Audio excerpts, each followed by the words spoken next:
All right, welcome to the we don't have a name for the podcast yet, but we about to figure that out though. Yeah. I guess it's the producers roundtable. I guess that's There what you we're go. gonna call it. But so like I wanted to bring everybody together because we're all producers. We all out there in the field. We all like produce content for people in Atlanta, but it's like I don't think there's a podcast out there specifically for us that talks to people like us that actually produce and give everybody like the ups and downs of like what it's like to actually produce content for other people. Start your own business, and I just want to go ahead and just have like a roundtable discussion for everybody. So my name is Warren from 44 Creators, and we're gonna go around the table. Everybody introduce themselves, and we're gonna get into it. This is your man BP on set with On Set and Company or On Set and Co. Atlanta native, born and raised here, Grady baby. You know, for those who know, who get that statement. I don't want to talk too much because I'm pretty sure we're going to get into a lot. But that's a little bit about myself. Live stream, that's what I mainly do for the most part. Just like a lot of these creatives here, you know, we've been through the ups and downs, and for what Warren is doing with 404 Creators and bringing this like round table together is like, I think, greatly needed. Just for my experiences and just understanding the game now, being a student, college, intern, being misrepresented in that aspect, and kind of being a hobbyist to now taking it on as an entrepreneur, business owner. So, that's just kind of a brief spill, I guess, takeoff. Okay, I'm Director Takeoff, TOWTO, Takeoff for Takeoff. Born in Bama, raised in Miami, been here in Atlanta for 5-6 years. I'm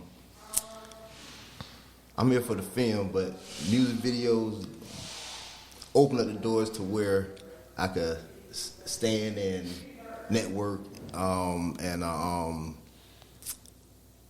try and figure out a way to survive it at the end of the day. Got you. Because I don't have no help. I don't have no family. So you got to figure out a way to stand on your own. Exactly. Vado, what's up? Yeah. Hey, my name is Vado. Vado, I'm a filmmaker. I own a company called Vado Films. I'm originally from Cameroon, that's West Africa, and I've been here in Atlanta I'm going on like 2.5 years now. So I started my company in Omaha, Nebraska, and I've shot over almost 2,000 music videos.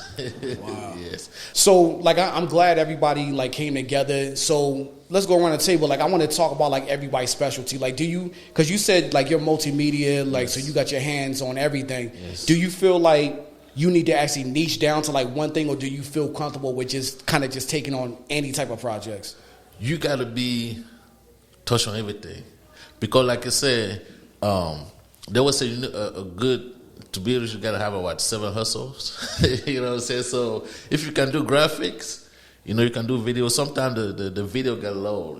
For example, like winter, about to be winter now, so people don't really be shooting a lot of videos. So you can do graphics. I remember one winter is just my graphic that was carrying me through the winter. Just doing graphics. Just doing graphics, mixtape covers, flyers, album covers, posters, just graphic. And even till now, and I switched up a little bit. I don't do too many music videos because it's too much. You always need to have something that you can bounce to, just to clear your mind, even just to clear your mind a little bit too, because sometimes music video get a little bit too crazy. Sometimes graphic get a little bit too crazy. So when you're doing the music videos, is it like every genre, or is it just like, do you kind of niche down into like a specific genre? You got to do every genre, because if you really pay, music video is just like, it's like once you know. Yeah. All you got to do is just add the feel to it. Meaning that if you do a rap video, just add the rap feel to it. If you do a country video, just add that country. You just got to do some research and see how,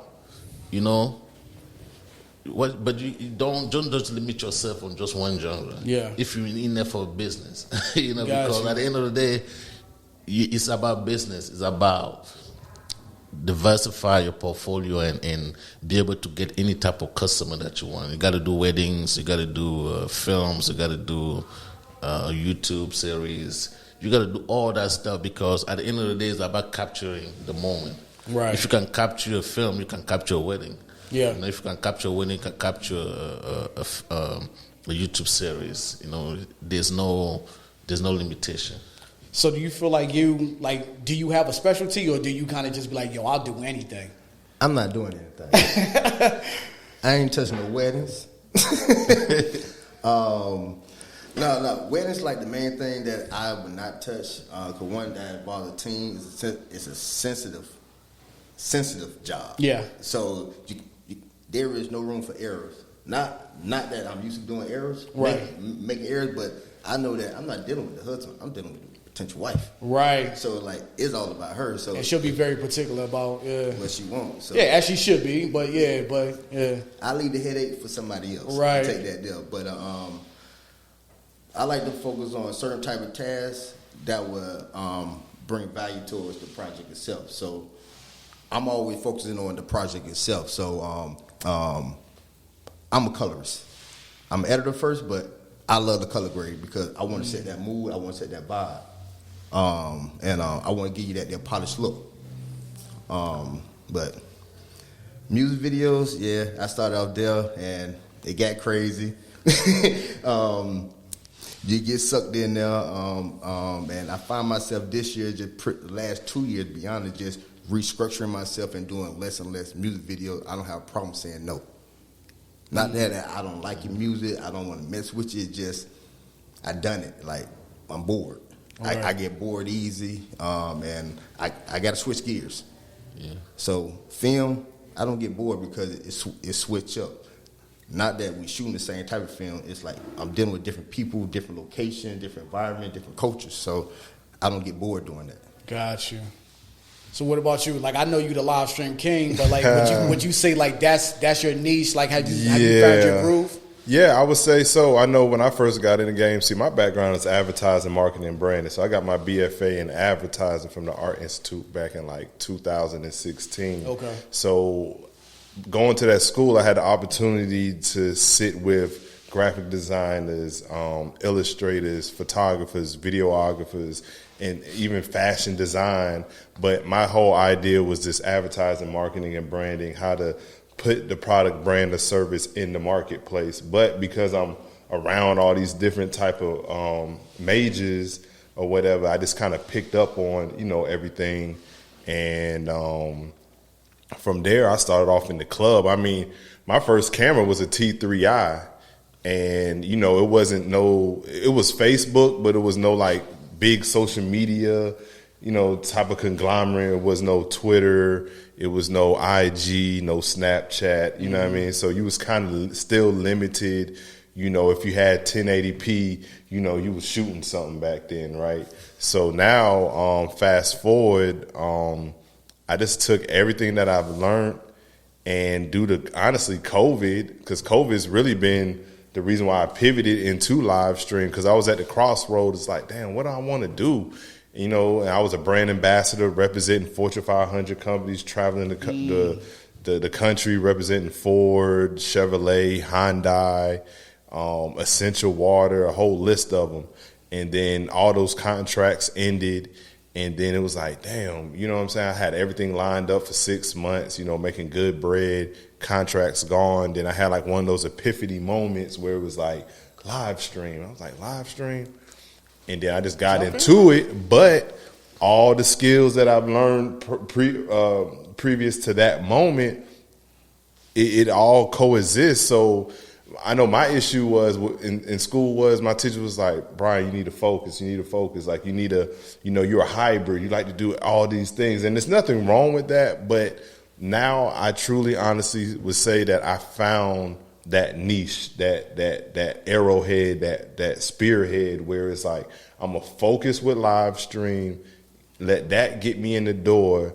And then all the other conversations that may occur, yeah, I could take care of that. Oh, you need graphics? Oh, you need web? Oh, you are lacking a web design? Guess what? I know Vado Films, multimedia creative. So going back to my background in advertising, marketing, and branding, it was all about collaboration. So my mission has been collaborative. Like, even when I graduated, I developed my portfolio built around the year of the collaboration. Like, that's what I titled it.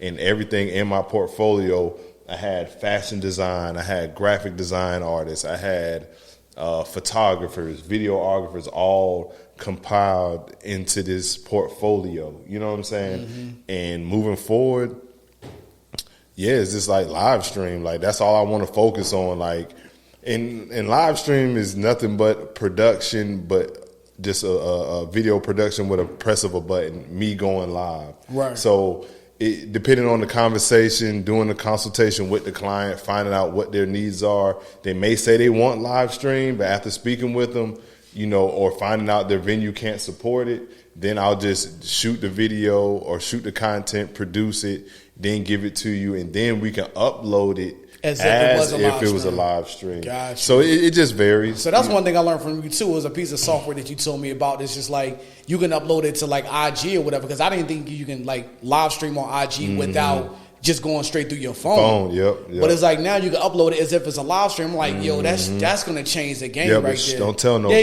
That's my little secret right there. Yeah. You know So if you want that, you got to go to my man. Yeah, so for like, sure. so you talked about collaboration and like networking and stuff like that. What's your experience with like networking with people? Because like that's what we're doing right now. But it's like, what's your experience with that? It's not easy. Okay. Being that I'm an outsider, I'm not from Atlanta, so I find it hard. I'm not gonna say hard. I find it difficult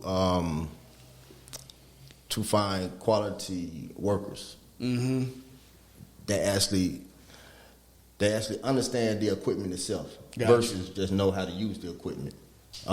Because if I'm on set and I give you a camera setting that I want because I want a certain type of look, I shouldn't have to watch your whole movement. You shouldn't have to check behind somebody. Yeah. So like that's an issue for me. So do you feel like you efficiency, time is money. You want shorthand with the people that you work with? Like, yo, like what's the point of if a client coming to me and they got $50,000 budget? I ain't got time to play with them. Right. I ain't got time for. I don't have time to teach you. I don't have time to overshadow you. I don't have time to make you look bad in front of these people. I don't want to do that. Right. Because I want everybody to jail. I want everybody to prosper. So, like, I want you to be the best in your area. Not that you can't do something else. No, we all can do something else. But I want you to be great and prosperous so we can get done with this project and move on to the next. Got you. So that's where I be at with it. So what's your experience? Like, have you had like understudies or like mentees where you train people up under you? Like, what's your experience with that? I actually have an academy, film academy, where I teach. Talk about it. People had to. You know, everything comes down to how you approach a shoot, because you know, like big shoots. They actually have. That's why they have like drawing board before they actually get storyboard. You know what I'm saying? So if and how you give people their roles. For example, like if this is the camera, somebody's the camera one, and you tell them, okay, camera one, you shoot there for 10 minutes. If somebody talking over there, you shoot the camera. Like. If you approach that like that, you're gonna have a little bit more smooth shoot. But if you not prepared, you don't. Everybody come here freestyling. That's why that the what headache most of comes. do is shooting straight off the hip, not cut you off. Go ahead. Yeah, that's when the headache comes. That's why me, for example, like I collaborate with on set many times, you know, and when everybody knows, okay, he's a professional. I'm a professional. So okay, cool. He knows I'm gonna get the shoot. I'm gonna get what I need to get. You know, even though we're freestyling, but it's within a certain range, though. Yeah, you want a certain range. Yeah. But I think you need to get the directive from him. You still got to get the directive from the director to be okay, cool. This how you should do it. This how you should do it. But shoots are very, very complicated. People sometimes they be thinking this thing, especially we have a whole crew. when you have a whole crew, it's very, very A lot of moving parts. a lot of moving part. And the thing that technical. sometimes we forget sometimes is how important the grip guys on set are very, very important. For example, if you got a light, you need to move the light. Sometimes we ask the cameraman to move the light, but it takes the focus away from the camera. Yeah. You know, but if you have a grip guy that's all they got to do, move the equipment around, everybody can actually focus on what they need to do. Got you. You know, so that's how to make the collaboration a little bit smoother. It's never easy wearing multiple hats. You can. It will get done if you have to. But if you have at least 6 people, take that pressure off yourself. Yeah. So Delegate. the director could focus on directing. The first AD could do the first AD work, and everybody just play their part. But if one man got to do everything, trust me, it's not going to be a successful project. Yeah. It's going to look good. That's Yeah, about it. yeah, But it's not going yeah. to be a successful project the way you want to. Yeah. Especially as a director. Well, I know with me, like I call this like the one man band operation, right? Like I literally come out, set up multicams, and stream all by myself. I've done it in hostile environments, you know what I'm saying? But the goal has always been get the budget so I can hire the help to get the job done. And I think a lot of times the clients think, well, oh, he's asking for $25,000, $3,000, $5,000 By yourself. like it's all going to me. It's like no, like but see, like I was mentioning, I do a proposal with a line sheet explaining to them that this $5,000 is going to all these different things. So now, and that's what got me the wedding that I did. When I broke it down, he's like, man, I want all this. Like, yeah, I want 3 cameras. I want a wireless setup. Yes, I want audio. You know, but if you just throw the number out there and don't have the breakdown, for some people they're just thinking like, damn, this nigga just want $5,000. Right, you know what I'm right. saying? And they have no clue what the value is. But if I break down and say, okay, I got 3 Blackmagic cameras, I got a HDMI transmitter for wireless transmission on the gimbal and the reason why, so we can get this particular shot or this particular look and just break it down. And usually that helps with the negotiation to where now if I set the number for 5, in my mind, I know I can get it done for 3, but I'm going to shoot for 5 because I want to make sure I can pay my team. You know what I mean? Because that's what it's all about for me, because I've been in the trenches as an intern getting pimped, you know what I'm saying, getting played for my ideas just so they can move on to the next intern that following quarter so they can execute it. You know what I'm saying? So it's like this weird rinse and cycle. repeat, yeah. You know what I mean? And it's the hustle. Yeah. You know what I mean? Because, you know, I studied, you know, Fillmore Slim and all them, and it's like, it's pimping. You know what I mean? If you really look at, not to get too deep in this, but what's my guy's name?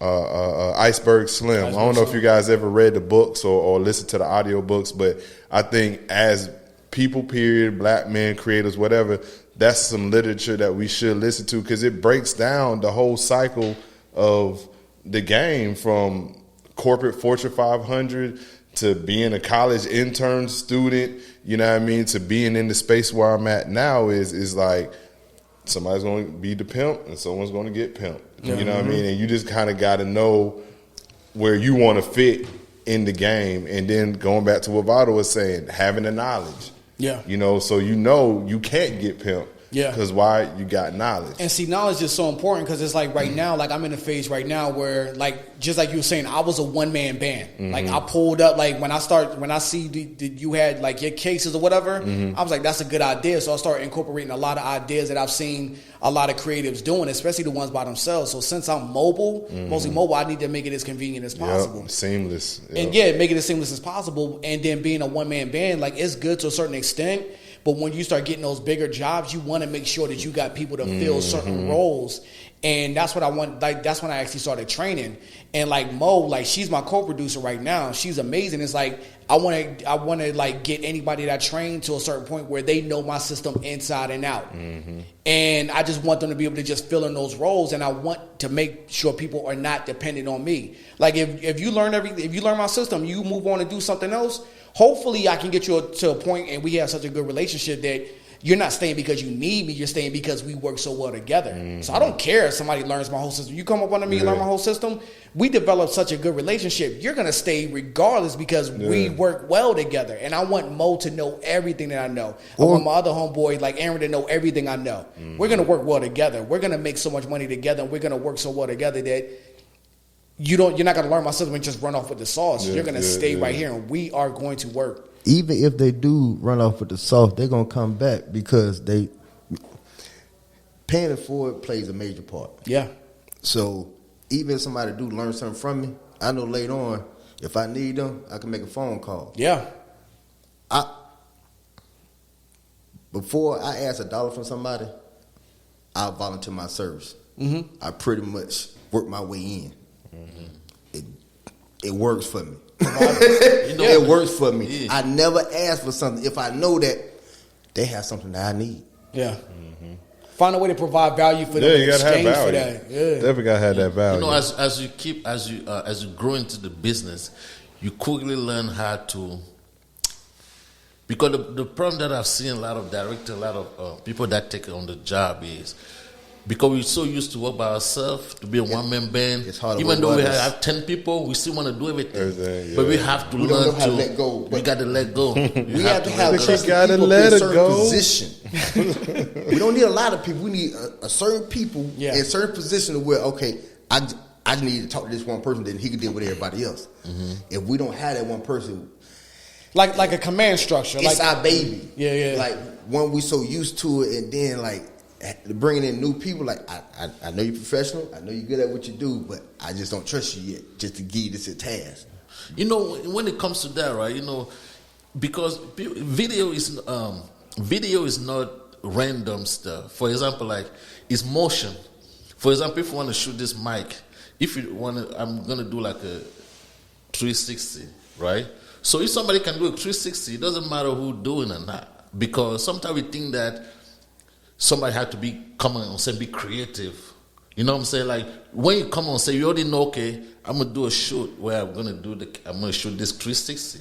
So all that the person needs to do, like, can you do this 360? If you can do it, you get the job. But sometimes we think that you have to be on set and create some things. No, it's not about that. It's about this is what we're trying to achieve, and this is what I want us to do. If I give you the camera, I want you to run with it, or I want you to pan it, or I want you to, you know what I'm saying? That's if you give people actually the directive, you don't have to actually have experience to actually do what you need to do. Okay. If you give people the directive, like, okay, because it's not that hard. People see light, people see camera, it's not that complicated. Now, does everybody see themselves as like a micromanager, or do you allow people up under you to kind of just float, like take your ideas and kind of just jazz with it a little bit? I mean, as far as what I currently do with a live stream, I mean, because my setup is very unique, right? And like yesterday, right? So I did a comedy show. What was it? I guess shameless plug. What was it called? Royal Underground Comedy Series. We was at matter of fact, did you guys know that the Nappy Roots have a brewery here in Atlanta? No, I didn't. Well, I didn't know until you told me that. Yeah, it's a black owned brewery. They brew their own, I guess, beer here, and it's a dope facility. But yeah, we live stream. It's called Lantucket or it's like Atlanta and Kentucky blended into one. But no, it's a dope venue. But yeah, we live streamed there, and I brought my crew out. And when we was breaking down, my man was like, "Yo, can I come? You know, what you need? You need help with?" I'm like, yeah, you know, it's a little difficult because like everything has its own particular space, and that's why I want to upgrade my case to where it's less difficult for someone else to do it. That's one reason, because my case is very unique for what I need it for. But there are other cases out there where it's real plug and play. Yeah. So once I kind of transition into that, it will be a lot easier to where I don't have to micromanage or kind of say, you know what, I feel comfortable letting someone else take the wheel. But right now, if you don't have the right cord, or, you know, something may go wrong with the troubleshooting aspect of it, and I'm still technically learning because COVID is my anniversary, so we're going on 2 years now. So, you know, I made a pivot just out of necessity. You know what I'm saying? Right. And now I'm forever learning and evolving. That's one reason why I like it, because I'm always learning something new, and it's not like a stagnant situation where I'm kind of like just stuck. But far as like micromanaging, for the most part, once I get everything set up, I mean, it's real cut and dry for what I'm doing. It's like a hybrid production. It's simple, wide shot, tight shot, kind of going through the sequence, depending on the scale of the event. If I got like a runner show, we just follow the runner show. And it, depending on the content that we're streaming or recording, I mean, it could get boring. You know what I mean? If the content isn't like last night, it was dope because the comedians were funny. But I done some shows where the comedians weren't funny, and I'm just sitting there like, oh, when would this ever end? You know, I've shot podcasts like that, which is like just dry. You know what I'm saying? Like it's like pulling teeth out here. You know what I'm saying? So, but as far as like micromanaging, not really, because I don't like to be micromanaged. But one thing I can learn outside of like my creative space for what I do, as far as like a 9 to 5. People have to be micromanaged on the simplest task, let alone a difficult, detailed task. So, I mean, I don't know. I mean, I try to surround myself with professionals, as you can see, so I don't have that problem. I would like interns, but maybe just not yet for the production. Like I'm looking for interns for PR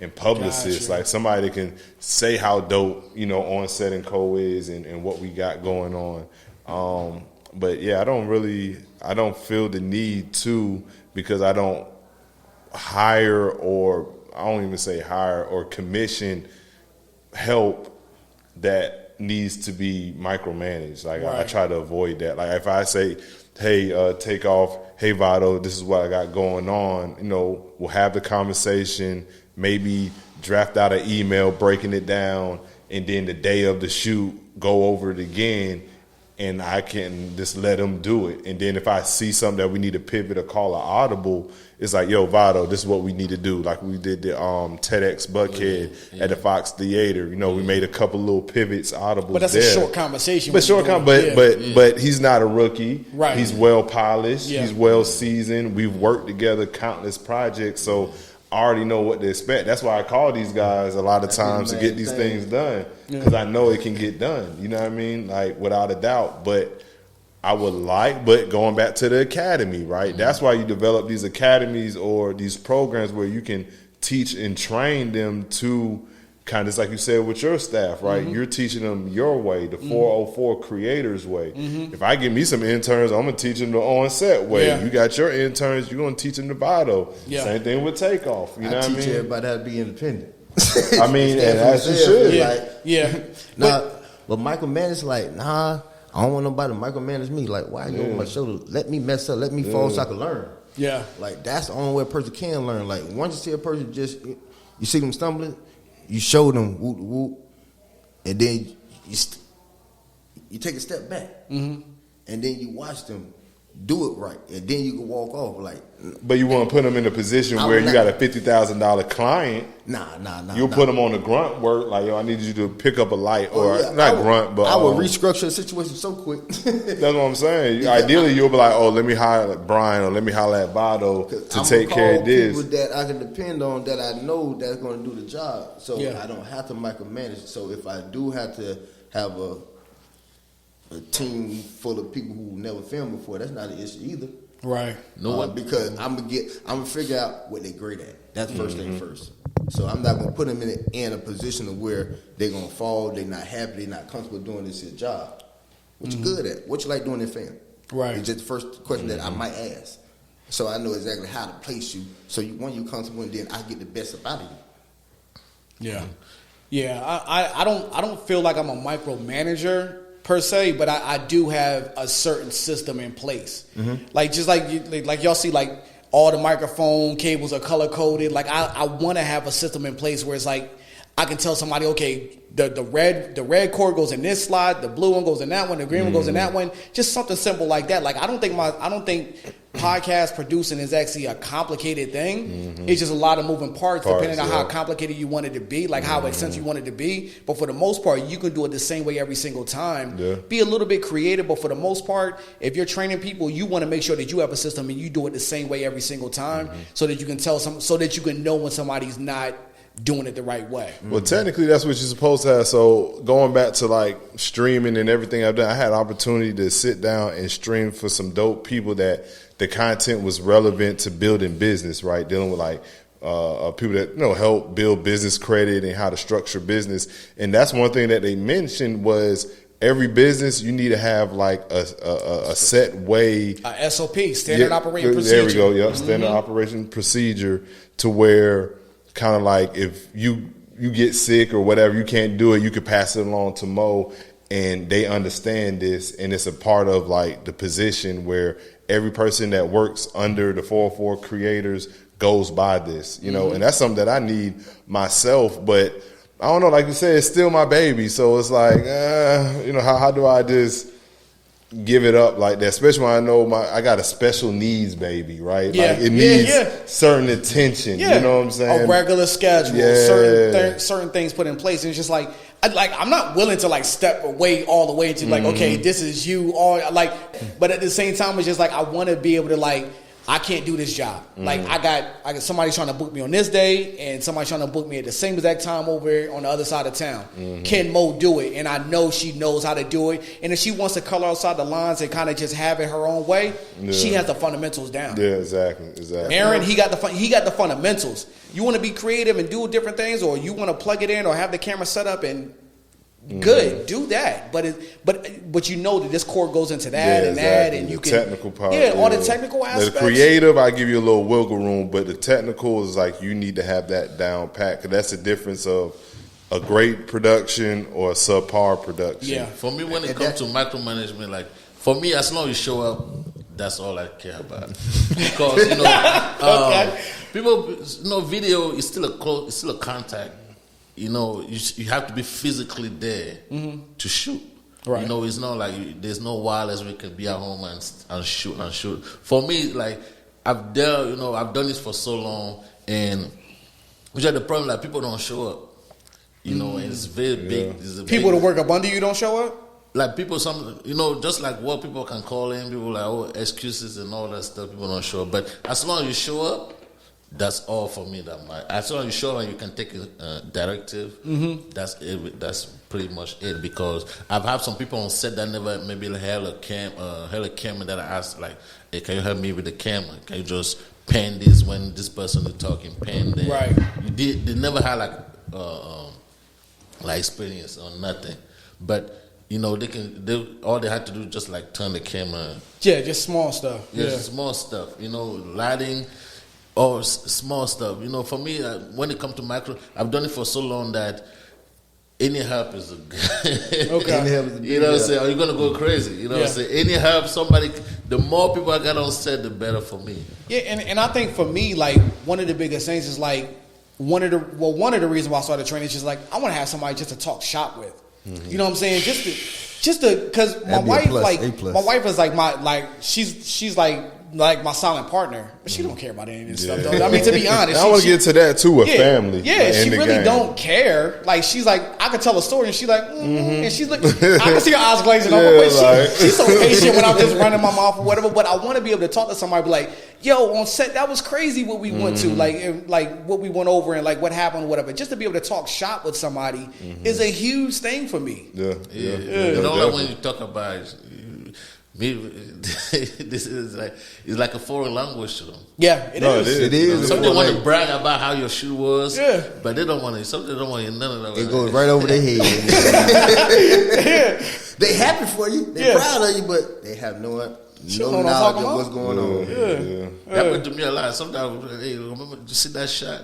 I shot it like this. It was raining that day. We had to make this happen. But like, She's like, yeah, okay, Yeah, whatever. exactly. Yeah, so like as far as like you with family, like how do you manage that? Because I know you got crazy hours Yeah. and different times. I and- mean, shout out to my girl, man, Mika. You know, she we work well together. You know, with the scheduling. You know, being full-time parents. You know, waking up early, both having jobs. You know, sometimes I take my son on set. My son's been on set a few times. I mean, he was on he's been on set. I mean, he's been in Maybachs. I mean, he's seen so much stuff that I didn't see until my 30s. You know what I'm Right. saying? So it's just dope. I mean, I can imagine it being difficult if you don't have a partner that is willing to work with you, because being creatives, we have late hours, early mornings, we're up, constantly investing. I know sometimes, I'll be so laser focused in whatever's going on to where I don't want to say I lose focus of sight, but, I have to remember, like, oh, damn, I do got a family. Like, let me get out of work mode and let's do something. Let's go out to eat. Let's dress up. Things like that. So I have to keep that in mind. But, she's been real supportive in everything, for real, I mean, that's all I can really ask for, you know. But like you said, when I'm speaking about certain things, it goes over the head, and some of the stuff I kind of wish, it was that kind of like, oh, you know what you need me to do, but it's like you can't, if you're not into it, you're not into it. And I didn't get in a relationship with you to be a part of it. So, Yeah, y'all were probably together before y'all. That's what I'm even- saying, before yeah. this even developed. So it was Me like too. other things and other qualities that you had. And now, now I'm in this. It's like, well, you're in this field. I'm in this field. Maybe somewhere down the line, something can cross to where it's like a podcast about what you're into. Mm-hmm. But for the most part, she's there. Right now, my son's at work with her while I'm here doing this, and then I go pick him up once I'm done so she can finish the rest of her shift or whatnot. So it's, it's definitely a lot of, what's the word I'm looking for? I can't think of the word, but it's just a lot of communication. There we go. Gotcha. It's a lot of communication and being considerate of each person's time enough to say, okay, if I know I got an event and a gig coming up in 2 weeks, go ahead and schedule these days off, or see if you can get these days. You know what I mean? Like, have those conversations versus waiting to a day or two before. Like, oh yeah, by the way, I got this event. Can you? And sometimes that happens. You know what I mean? But if the bag is there, then hey, I can. Hey, grandma, I need to watch somebody. Little Man, or you know what I'm saying, or something like that, or auntie.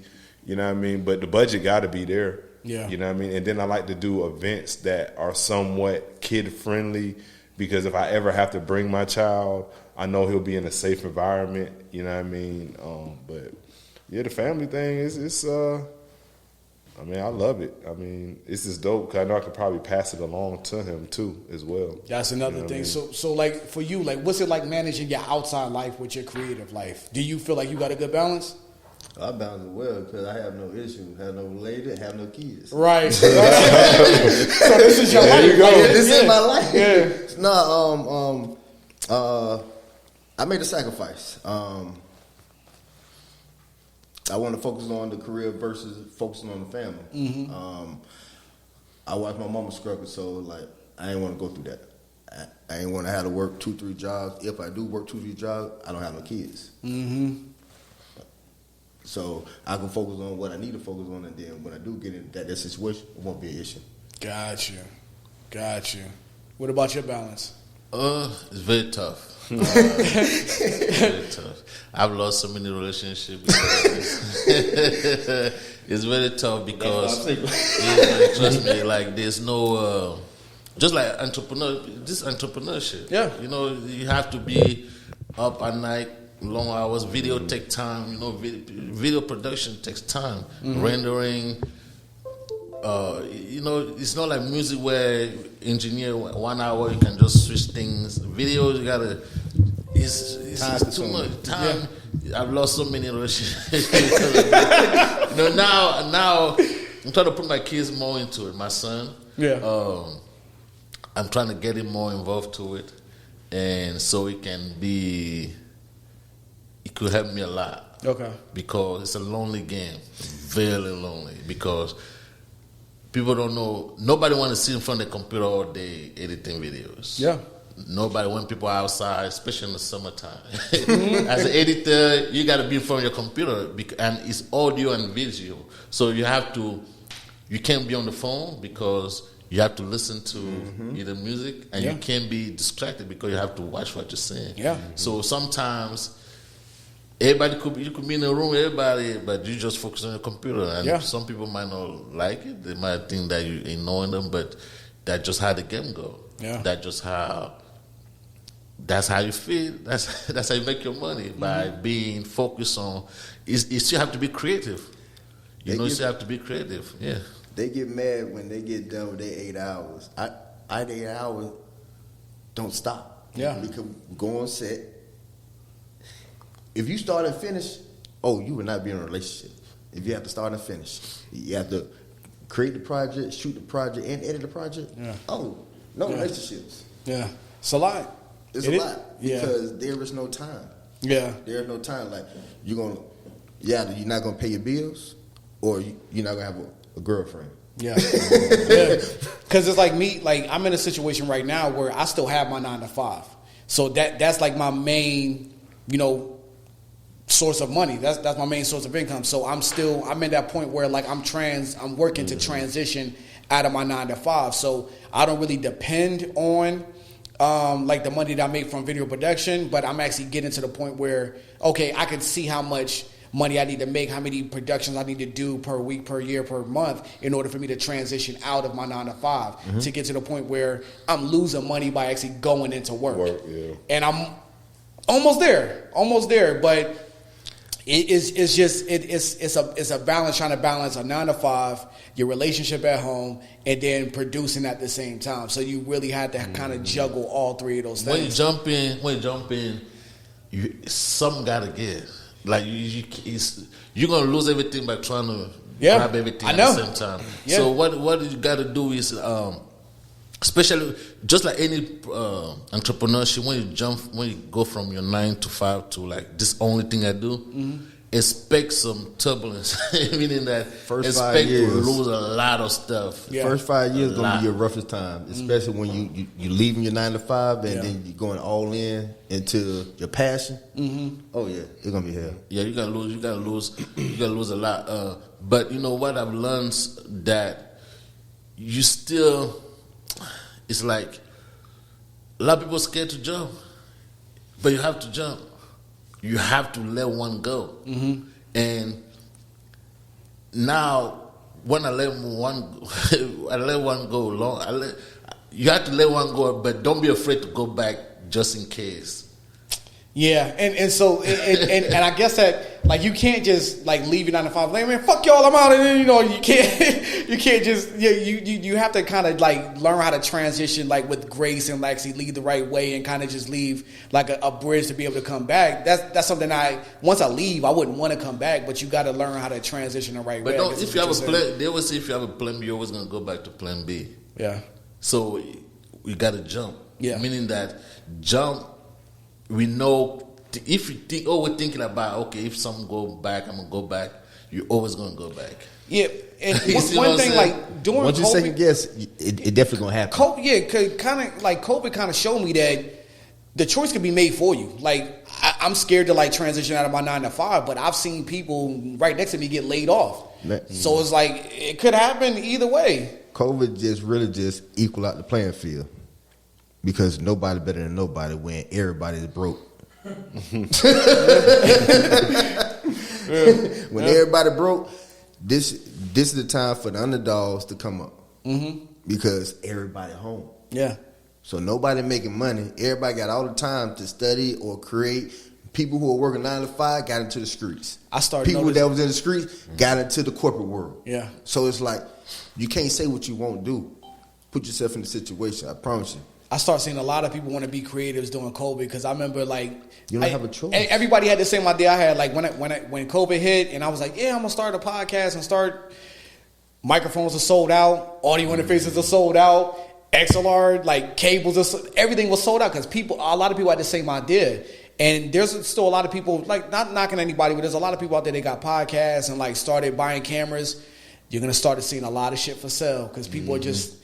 People don't really have to follow through as much. Yeah. You know, when I say jump in, I didn't mean like completely cut your knot because, you know, for example, like you have to this transition when you're creating. People that started creating after maybe COVID, before it start being lucrative, you have to build your brand.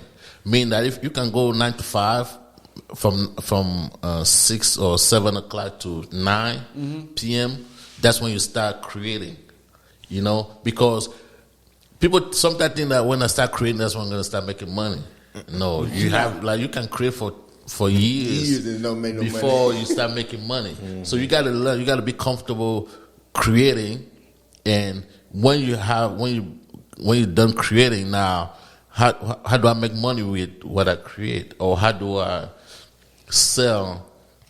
How do I create for somebody else and get paid?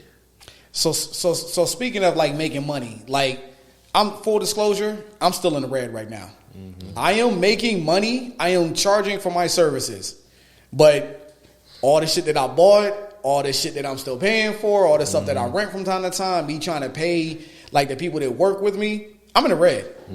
Even though incrementally I'm making more money than I was when I started, I'm in the red. So, I mean, that's the business. Is everybody transitioning to like, okay, has everybody made that turn? Like, I'm actually in the black. I'm making money. I think I'm in the black. Considering, I mean, yeah, I mean, I think I'm in the black because I mean, I ain't gonna lie. A lot of stuff I bought, secondhand, Facebook. You know what I mean? I have resources, you know what I'm saying? So I don't have to sit there and like, I have to have 3 Blackmagic cameras. But what has to happen is the client has to have that budget, you know what I'm saying, for me to then call my guy out to then bring the Blackmagic cameras. You know what I'm saying? So, I mean, for me, I would like to say with my investments and how I kind of gotten out of that mentality of a little worried about charging my worth and my value and coming in with the confidence, especially the stuff that I've done. And even speaking to people like Bato, he's like, bro, come on, stop playing. Bro, you done stuff for TEDx. You know, you done stuff for ESPN. You done stuff for Top Rate Boxing. So don't sell yourself short when you done corporate-ish style content. You know what I mean? It's just these people have to catch up to you. You don't have to lower your values down to them. They got to up their value to you. And that's kind of the position I'm taking. So it's like, but going back to like the jobs, it's like I currently have a, you know, it's a government job or whatever for the COVID situation that's going on. But going back to COVID being a blessing for me, and I say as humble as possible because I know people, like you say, next to you lost their job. Yeah. You know what I'm saying? Family members passed away. One of my homies, his dad had to get his leg amputated because he took the vaccine and had got a blood clot. You know what I'm saying? Had to amputate his leg from the knee down. You know what I'm saying? So it's like, but for me, I mean, it's been kind of like a uphill climb. But for the most part, I would say, I mean, I'm making money. You know what I'm saying? I could say I'm getting a couple of gigs, bookings a week, a month, and then I got, like I said, this one job, but it fits perfect. You know what I'm saying? I couldn't dare work a 9 to 5. I couldn't because I already know if somebody hits me for a job for $3,000 and my job's only paying me $500 a week. Yeah, I'm feeling a little sick right now. I ain't gonna be able to make it. Well, damn, you was sick for the past 3 weeks. Well, shit, that's $9,000 I done made. You know what I'm saying? Like, shit, I'm finna make this shit happen. So, I purposely went and looked, and that's one thing I got to like being a BA, a brand ambassador or experiential marketing professional, because you get paid $20-$25 an hour. You know, they take care of travel and all this stuff, and and the hours are flexible and the hours work best for what I'm currently doing. So, I mean, between working this job and not having to pimp myself to get these gigs, right? Going back to it's like, damn, man, I got bills to pay. Fuck, I'm going to go ahead and do the gig for $300, knowing damn well I shouldn't be doing it. But I got bills to pay. I got mouths to feed, so I'm going to do it. I'm never... I'm not on that type of high horse. Like I'm hell right now in the situation I'm in, 300, 500, fuck it. What is it about? You know what? That sounds interesting. Yeah. But guess what? You're gonna get a 1-man band operation, 2 cameras set up, and that's it. I'm not taking care of audio. I'm not bringing lighting. Oh, who's doing that? Well, that's another 500, 800. You know what I mean? So I'll give you the bare minimum, and I'll do it for that if I think whatever you got going on it's worth my time in a sense. You know what I mean? Like if it's valuable information, I'll do it. Or get you in a room that you get me in the right room or something like that. Because I've done stuff for free. Like when I first got started with this live stream, I had this thing. It's a hashtag called what was it used to call it? The 1 hour. I used to call it the free live stream demo or something. And I used to just reach out to random people on IG and just say, hey, I think you're dope. I think you got something good going on. I'm into this live stream. Let me come out and give you 1 free hour. And sometimes if I'm there, I'm like, shit, it'll become 1 hour to 4 hours. But I'm meeting people, networking, get my name out there, and going back to being a brand ambassador for these big companies. It's like, how do they introduce a product, brand, or service into the marketplace? Same thing I'm doing with my brand. I got to give them a sample. I got to give them, but I got to get something for it. So when you're dealing with these brands, you want this free T-shirt? Fill out this questionnaire. So now I got your email, your address, the whole nine, so that I can repurpose this information to go to your email or whatever. So, I mean, I get it, but I think in the pace I'm in the 2 years, all I gotta do is stay consistent. Yeah. At this point, it's just consistency for me. Yeah. So where you at with it? Like as far as like, do you feel like you're in the black right now? Do you feel like with your investments, everything that you bought, everything that you spent, you think you're actually? I know he don't want to talk about that. Turning a profit right now. It's a double take on that one. No, I definitely got my money back. Okay. So I'm out of the red. I ain't go green. Right. But I definitely got my money back, and then I took an L. House got invaded. So, like between $50,000-$60,000 worth of equipment. I thought I took a hit. Nah. Damn. But I'm smiling though. Okay. Okay. Did you have equipment insurance or anything like that? That's the whole purpose. That's why I'm smiling though. No. Got you. So what? Hey, you did me a favor. Thank y'all. Whoever you are, thank y'all. You did me a favor. The first 3 years, I was heavy into buying equipment, trying to have the latest stuff. Because I'm in film, so I want a certain type of look, so I need certain type of equipment. Got you. And then when I got tired of doing the music video, I just took a pause on doing everything just to focus on my next venture, to where I don't need a team, because the whole time I've been looking for a team. Mm-hmm. Stuff didn't work out right. So I had to reinvent myself to focus on me, to where I could still survive and stand within this industry. And I got into animation with Unreal Engine. Mm. So next wave right there. During that same process, I was asking my partner for softwares, DJ Speedy. He got me all different type of softwares for Unreal Engine, Blender, After Effects, scoring as well. And then next thing you know, he started telling me about crypto and GPUs, because with Unreal Engine, your computer got to be running at a certain type of speed and specs. Yeah, you got to have that graphics card and everything. And that's where it started at. Yeah. So graphic card turned to crypto turned to crypto mining. Mining turned into render farm. And that's where the AGPUs came in, and that's when he got back in touch with me. Then I'm on this white people stuff, because I'm trying to work to where I don't have to work hard, and then I can apply a service to where I still get paid and don't have to do nothing. Yeah. So I'm still in the field. You don't have to do all the work, and even And even if your specs is not up to par, send me your files. I export everything out. So I'm saving you time and a headache because I got the power and I don't mind running up my electric bill because hashtag.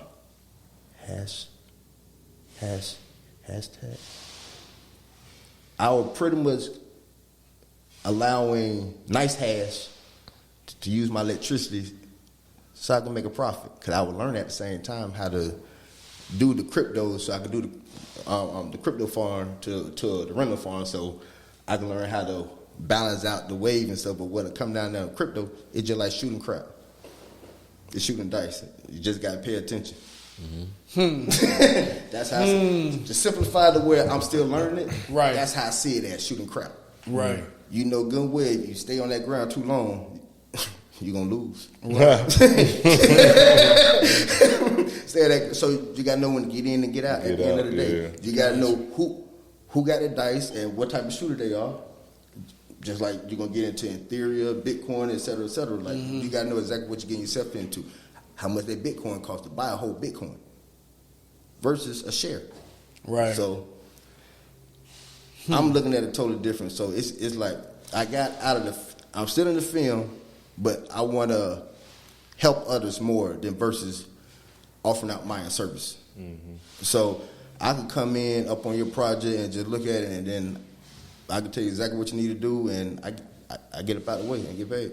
So you transitioning more into like doing like consulting work and stuff like that, Consulting, education. producers, education, yes. Yeah, because like I started doing that. Like I ran into a lot of people. Like people hit me up just like me and you met because I hit you up on like a lot of stuff you was doing as far as like streaming. I asked you a lot of questions, and I want to pay it forward. Like everything I asked you, like even like with my case, I got my monitor mounted because I saw you did. I was like, man, that's a fucking good idea because I was about to buy a $900 case for somebody else to do something. Like, man, I could do that. You know, I can have my own version of that. So it's like with me being able to ask you questions and how open you was to like giving me free game. I just had somebody call me this morning, random ass dude that followed me on Instagram. Was like, yo, I need to talk to you. I need help. I don't know this motherfucker, but at the same time, I gave him my number. He called me. He said, when can I call? I said, call me right now. I talked to him like he was like my buddy from on the block or whatever. And I just let him know. I was like, well, you need to go in. And I can't tell anybody what to do to have this magical look. I'm like, if you looked at my stuff and you're asking me how I did that, I can tell you that. I can't tell.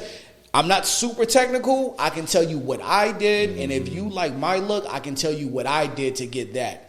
And I just feel like I just want to pay it forward. Now, there are some aspects where it's like people will kind of take advantage of that. Like I got like radio stations and studios and everything like that asking me to like basically build out their whole shit. Like write out everything that I did and like give all the game. And Cut I'm a like, check. I can't do that. Gotta pay for that, Jack. No. If you don't want me to work for you, cut a check. Yeah. I give you the blueprint. Yeah, because I'm like, they'll never, like, once I tell them everything, they'll never hire me to, like, produce their stuff. Yeah. So I'm like, let me go and help you. I'll tell you everything. I'll tell you everything I did, but let's pay me for a consulting rate. So you just answer all these people questions with that one statement. Yeah. You pay me for my service. You pay me for my knowledge. Yeah. That's why that number but I will, because everybody got the same equipment, and I showed him. He's seen people with the same camera. But when it comes down to the end result, it don't look the same. Yeah. Yeah. That's why I never figured. And my film, it don't look the same. Yeah. Because the way I set up my camera, the way I format it, the way I color grade, the way I edit, everything is different. I formatted a certain type of way. That's what I'm saying. Everything's meant for you. Like even with this, that's why I'm not afraid or fearful. Like I know a lot of times, like the game is supposed to be sold, not to be told. In some regards, that should be the case. But when you see somebody that's genuinely like interested in the same thing that you're into, I'm gonna just pay it forward for the most part. But then there's those other ones. It's like, all right, now you can pay for it. Yeah. You know what I mean? Like, you got to pay for it. And the people that I feel like need to pay for it are, like, people, like, if you're building an infrastructure for somebody to make money. Oh, yeah, you got to pay for it. You got to pay. Yeah, I'm going to charge you for that. I'm helping you, though. I am helping you make money, though. Yeah. At the end of the day, it's the education. Yeah. Like, you will pay it from anybody else. Yeah. But you know how, I mean, we can get into that conversation if y'all like, but for the most part, when they look the same hue as you, you know, they want to sit there and try to play you, give you a little bit to nothing, downgrade your technical aspect or whatever, but let somebody have a, blue eyes, blonde hair or whatever. It's like, oh yeah, how much again? Oh sure, write the check, and send it off to them, and get the same quality that I would have gave you. It's like what they say, that the ice is colder or some shit. Like, it's crazy, man. It's crazy. When it comes to because as a content creator, we are service providers. That's our main, because sometimes we kind of slip away for those things. We are content creators, we are service providers. So that's our main thing. But to build a business and make money and live off your content, you need to start creating products. Products means like, for example, if somebody come out, when you create a service for somebody, you actually create a product for them. What if you turn out you create that product for yourself?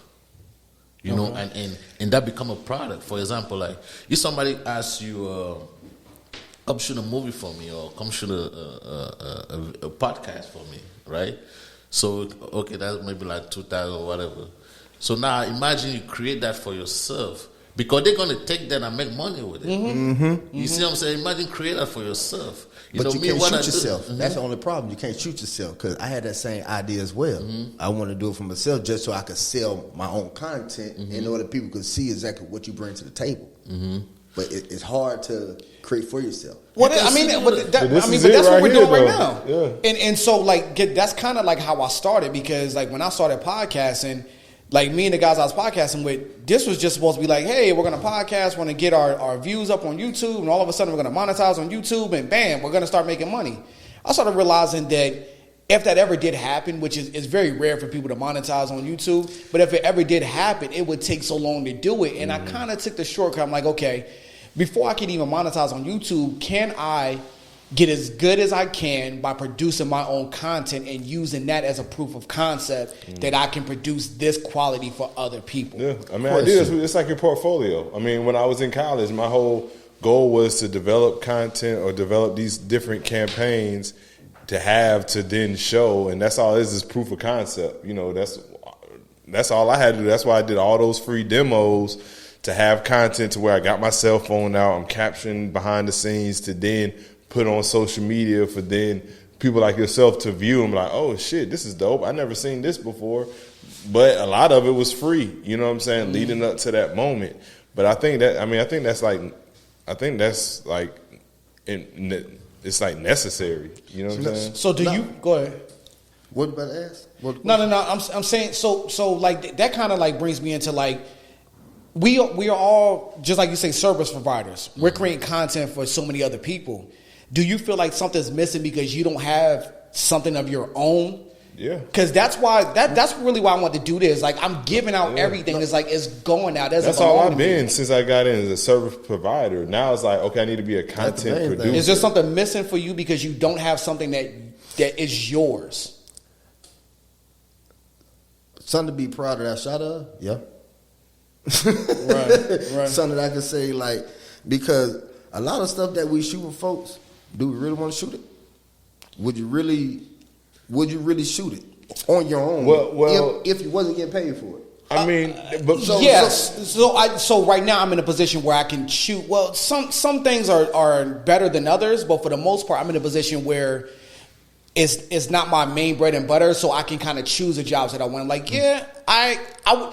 So most of the people that I produce for, I watch their content, and I'm like, okay, what they're doing is good, and I can see the potential, but the camera, like the cameras are terrible, like the angles are terrible, like the quality, the production quality is not great. So that's where I step in. I would watch it if the production quality was better. So that's where I feel like I'm coming in and I'm adding that value to that. Me as a filmmaker and a film creator, if I was a writer, I wouldn't have an issue. That's my main thing, because I shoot, I edit, I color grade. But you just don't write. I don't write because I don't have the time. That's not my passion. That's not my forte. I can't make people feel a certain type of way, but I can take your footage. I can shoot you, and I can move people that way. But you know So I write and post. The thing sometimes we focus on is sometimes the quality of our content, but we need to start focusing on how to sell what we got. Because you can have a lot of dope stuff, but we don't know. Like sometimes we don't know how to It sell. don't matter what we talk Yeah, about. it does. And selling, for example, like this guy that be shooting like what's it, JD Production. You know what he does? You know he sell preset of videos that he created. For example, like you do color correction. For example, you can take that color correction, you can Create make a that LUT. a preset and create a LUT for it and sell it. And sometimes we think that the money that we make only going to We come don't master we don't master our own field that we are Yes, we don't truly master- masters in. sometimes we focus on too much thing outside that there's a lot of stuff we can make money off in our own field. Yeah. Actually saying that there, I would never thought about that. There, And still I see it all day, and Yeah. then I like tell people like, I don't buy LUTs. Like, why would I buy a LUT when I create it myself? Yeah, But then But I don't you're think about creating something. I create a LUT that I can sell too. yeah. So Yeah. like, and that's mailbox money for you. That's something that you can sit out there and it just Yeah, comes. You're residual, making money in bro. your sleep, bro. not even. And providing an amazing service for other people who are not as talented as you are with creating those color tables and stuff like that. Like, you're helping other people out. I mean, you're making money, you're helping yourself out, but you are actually providing an amazing service for people though. So that's what he did. So he making money by creating the service for the client, and then he take the piece of that content that he already created and sell to the direct consumer, somebody outside of the main the first transaction. So he's taking those people now. He got two types of consumer now. So the people that are going to buy the loot are other content creators that just learning.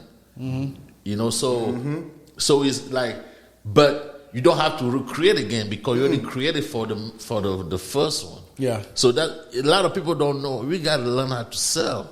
A lot of people don't know how to sell. You know what I'm saying? Yeah. For me, I've shot almost 2,000 music videos. You know what I'm saying? So. But with those 200 music videos, what did 2,000. I almost said 2,000 music? Get it correct. Nigga, not 200. Add one more zero. No, but with those videos, did the client ever do anything more with those videos than just shoot it and maybe post it one time on their IG? See, to me, that's the problem where it's like, I like the content, but like the matter of fact, like a good example yesterday, right? I did the comedy show, but they have a strategy with this footage. They're going to put it on Amazon Prime for sale for people to, like, you know what I mean, subscribe to. And then, you know, hopefully they'll have a some type of a quarterly campaign and pushing it and supporting that whole bit of content.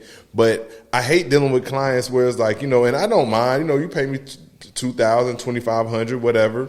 I'll shoot it. I'll give you the product. And I'm done. And hell, if I don't see it online, I mean, a piece of me cares because I shot it and I want it to be a success. Because if you see the value in it, then that means you want to come back and book Or me and hire recommend me other people again. to you and Exactly. stuff, yeah. But if you don't have a strategy, then it's like, is it my job to consult you for that? And see, that's the Or thing about it. You should I almost have want to? You almost have to be a depends. business manager No. for people. Everything will always go back to what you said earlier, and we had spoke on this here like a couple of months ago.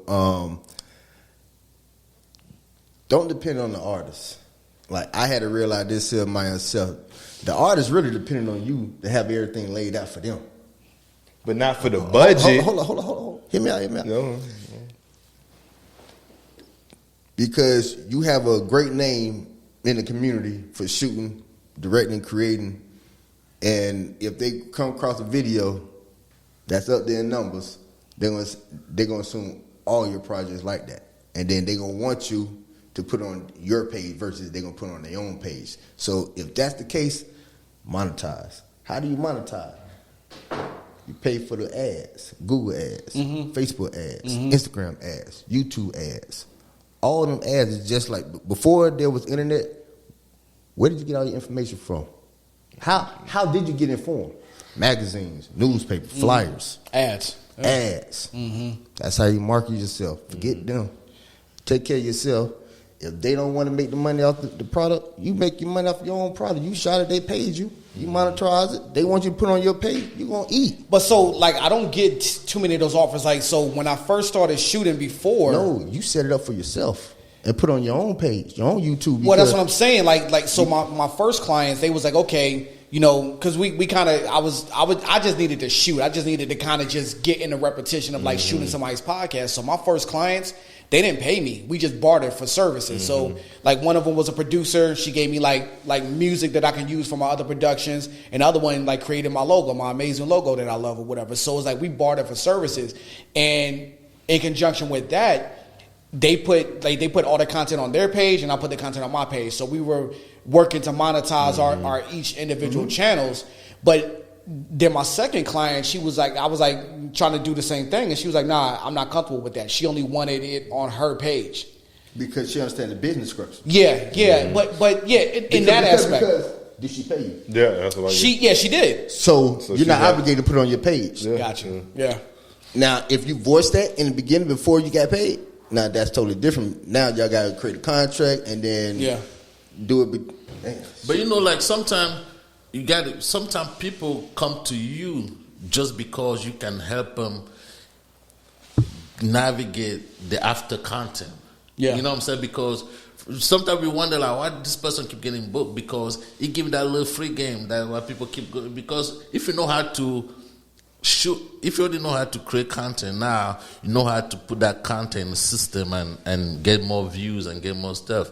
That could be your niche that the other content creator don't have. That people, Right. that people are like, why the hell am I keep getting that business? Because you know how to monetize your content. You know what I'm Once saying? you realize your strength, you'll pull back from doing so much other unnecessary stuff. Yeah, and see, that's the thing about it too. Is like for me, like I feel like I'm a natural teacher. Like when I learn something new, my first instinct is to teach somebody else. Like, yo, I learned this, and that's why I'm glad I got Mo and I got Aaron, because it's like I can talk their head off. If I learn something, I can run it up and tell them. My wife, her eyes just gonna glaze over, and I know I'm not gonna get through to her. But it's like I can have people like that work with me that I can talk to them. So it's like just like you say, your clients, they're gonna look for like that extra special kind of like, you know, service where not only are you creating the content for them, but teaching them how to actually push it and monetize it in a certain way. I haven't mastered the marketing aspect of it, but I have like one of my clients,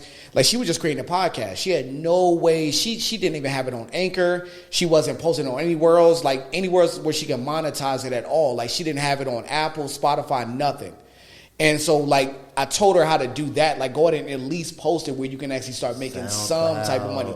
Yeah, something. She wasn't putting it anywhere. 3 checks off one content. Yeah.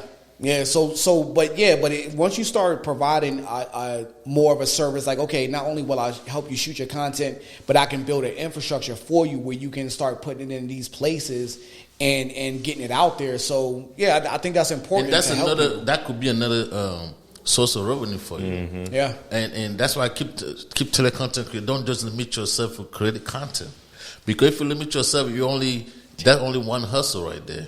Yeah. So, and what you need to do is, for example, if you know how to, because a content creator, like you should do your research and know how to put your content through the system. Mm-hmm. If you can put somebody's content in the system, you can put your own content in the system. Yeah. That's why I started creating my own stuff. For example, I create my own movies. I create my own stuff. I create my own books. I create my own product because, like I said You earlier, already know what to do. yeah, And it's you already somebody. consulted you know what to do. Building the lookup table, so he's next. So that means that if somebody don't show up to ask me for a service, I create my own stuff, and now And that's where I'm with at. the Exactly. Yes, and you know when you create your own stuff, you're the manufacturer. That means that it's not expensive because.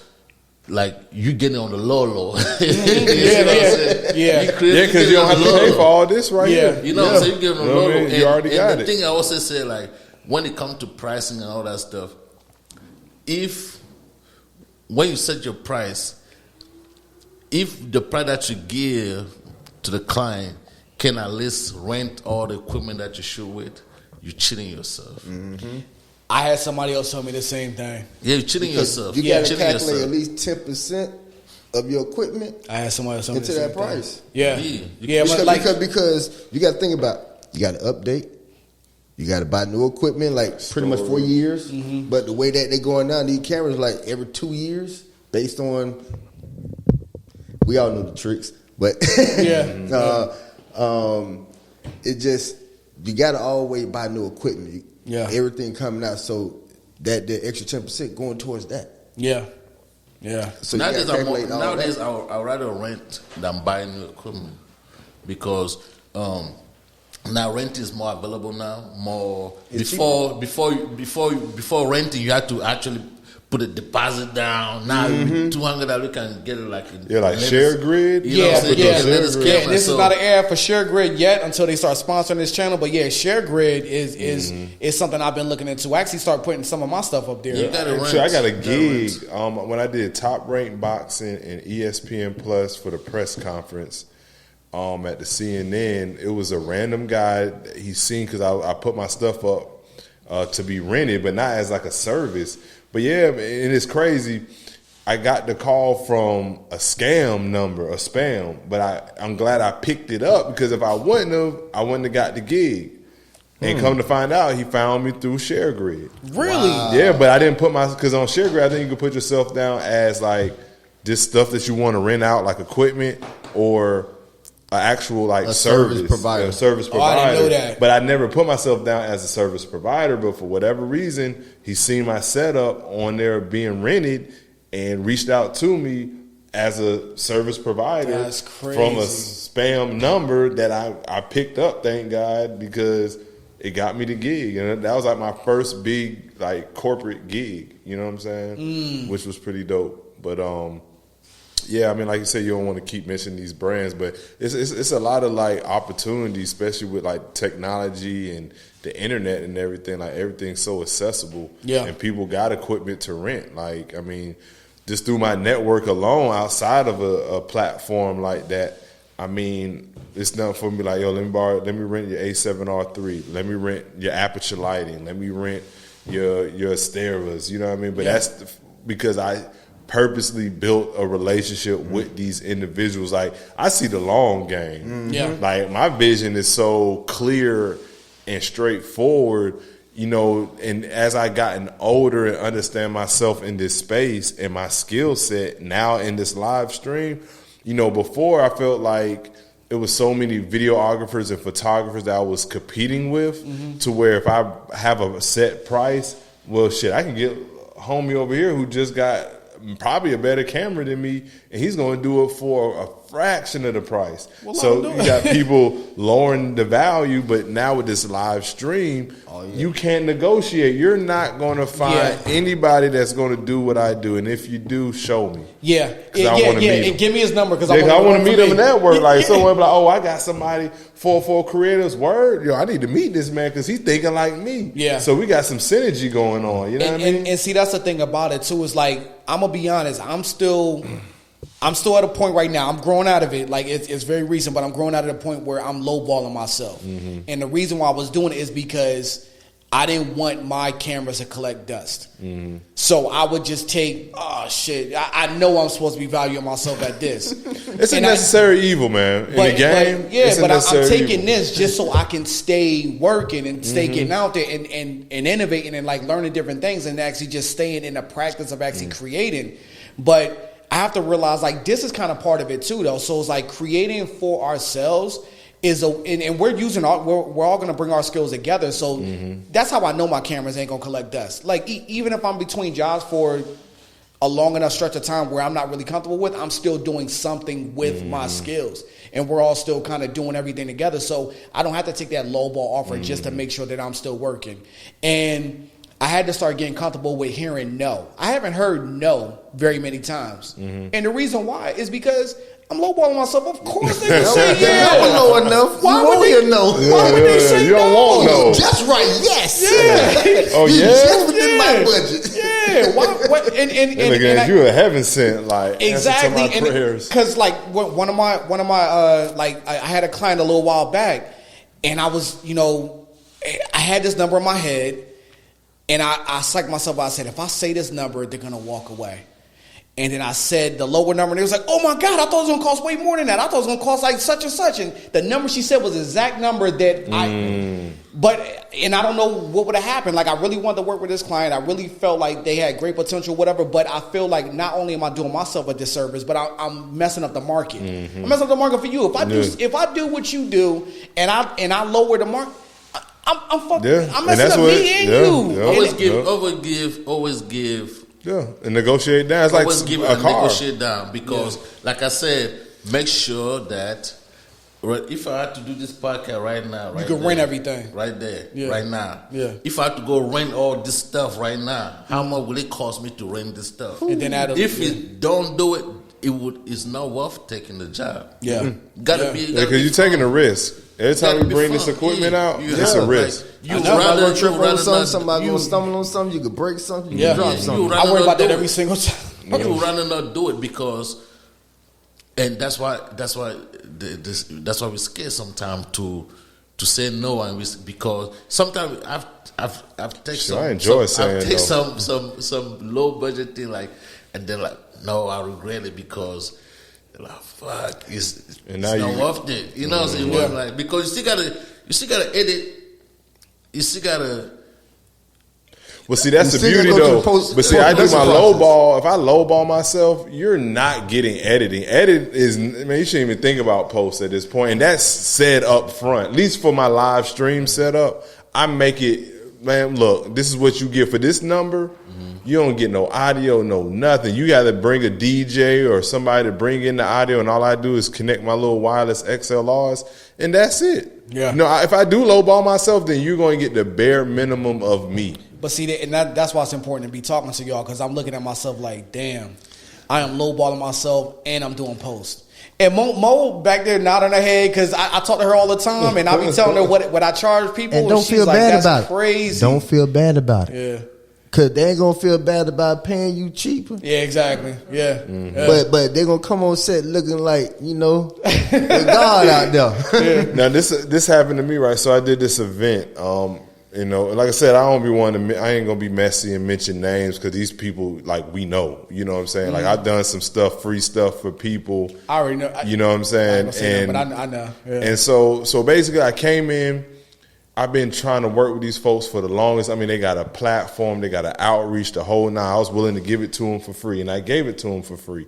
And so I go to the venue, go to the location, set up and everything, and because they wasn't able to give me everything I requested, even though I'm giving it to them for free, and it was time to shoot. Matter of fact, this is the reason why I got the wireless XLRs, because they didn't give me time to do a audio check or whatever. I come in bringing XLR cords. I have a shortage. Now the show's going on. They're looking at it. Now they're geeked up and excited. Now they're on the mic. Yeah, we got On Set and Co. Oh, yeah, we're live streaming it. And I'm looking like, ooh, boy, this ain't it. Now everybody's asking me and all this other shit. So I had to talk to the guy who organized or the head guy, the plug or whatever, and told him and everything. But I'm so stern on this shit because I'm the type of person, I'm gonna put the mirror in your face. You're not finna, because put the blame on me. They say the customer's always right. You know who said that? The customer. The customer. It wasn't the nigga who owned the business. It wasn't an entrepreneur. Best believe that was a customer saying, and it stuck.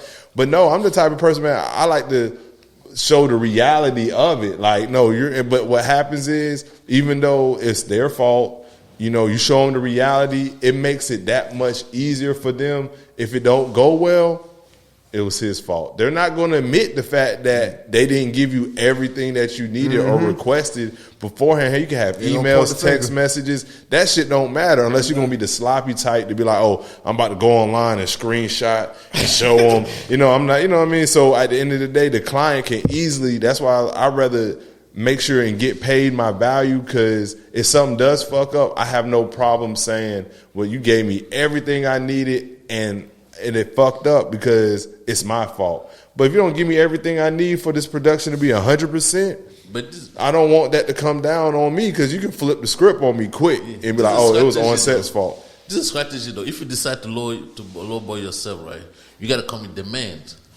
For example, like if you got to tell the customer, like, look, I usually charge 5,000 for this, right? But I would charge you 2,000. But if I charge 2,000, either I want my logo on there, I want every drop on there, I want my merch, I want a table where I can set up my merch in there. So you got to have your demand, you got to find value how you can max out. So every post you got to make sure you tag me. If it's this, I got to be in the flyer. You got to ask those Just tag things. something as simple as tagging. But you got to ask that. But you got to say that. You have to say that. If you don't say it, Yeah, they're not you going to do can't it. assume. Artists It's would not not as- tag a director, but they'll That post is the message out of the video. insane. I am so conscious of tagging people all the time, and I think that everybody has that But mentality, you being and a they create, won't do like, it. It's kind of like an unwritten rule. You know what I mean? It's like an honor. Like, you know how they say, got like honors amongst thieves. It's Yeah. like honor amongst creatives. You know what I mean? And it's like, but like you said, man, some people won't. And like some people feel like, well, why should I paid you?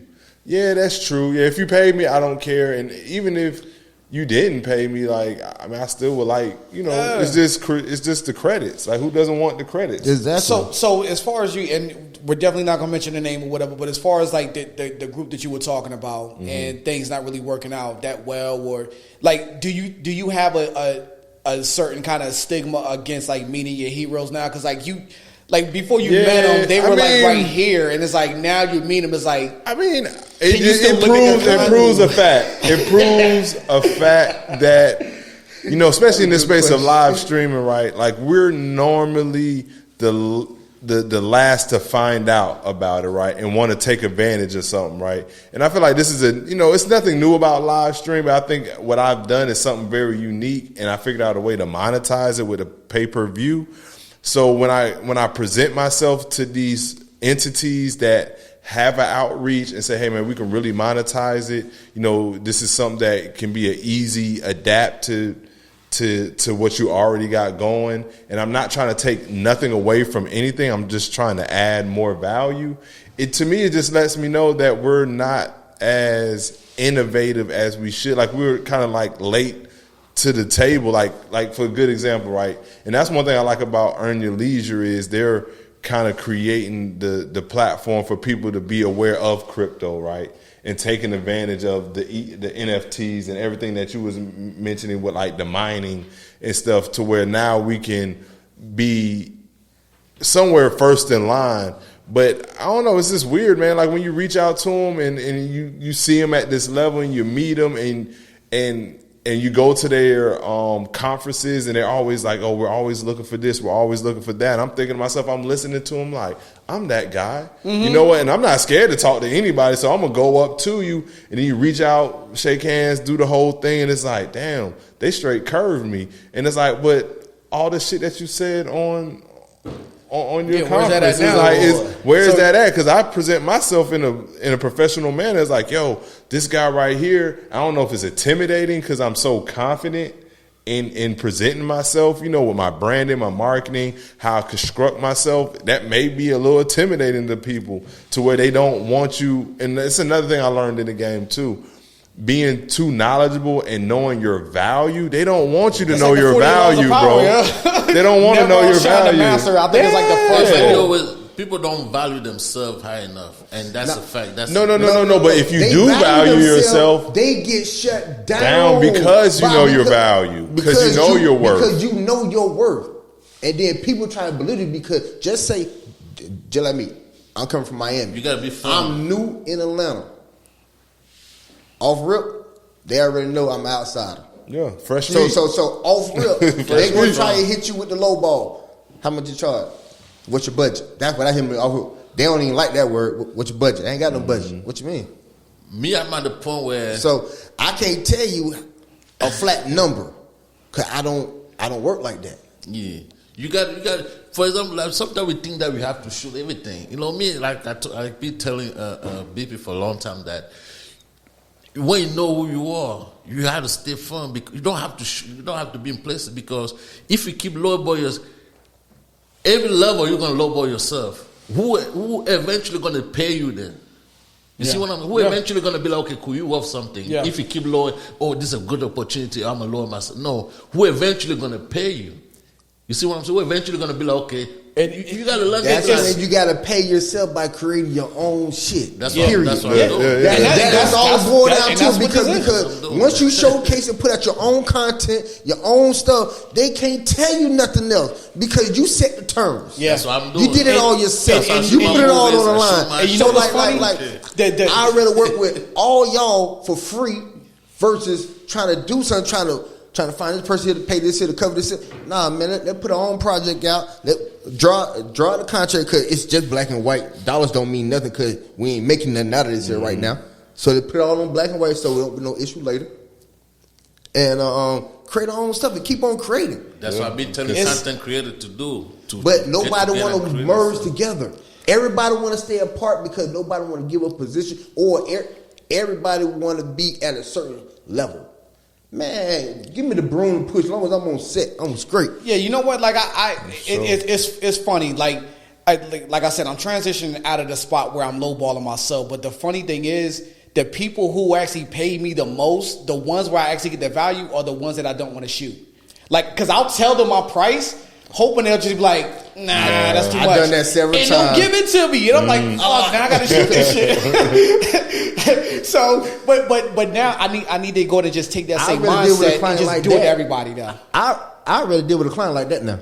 What's like, that? Be honest. You say you wouldn't? I already deal with something that I don't want to shoot, and they're gonna pay my value. Yeah. But I need to learn how to just apply it to everybody. Even though I want to shoot with you, I'm desperate to shoot with you. I don't need to say that. I don't need to get that out there. If you like the content, whatever it is, shoot it. It's that simple. If you like it, shoot it. Yeah, but I got to start getting my value. No. Yeah. Like I said, if you like it, yeah, that's when you gonna agree to it. At the end of the day, if you don't like it, who cares about the price? Yeah. I do not like. I don't care if you don't pay. At least I need to have some in that. Like if an you could, incentive. If you do an event, yeah. If I don't pay, I need to get the door money. Yeah. If I come to record, if you don't pay me, I need to get the door money. I need to get some.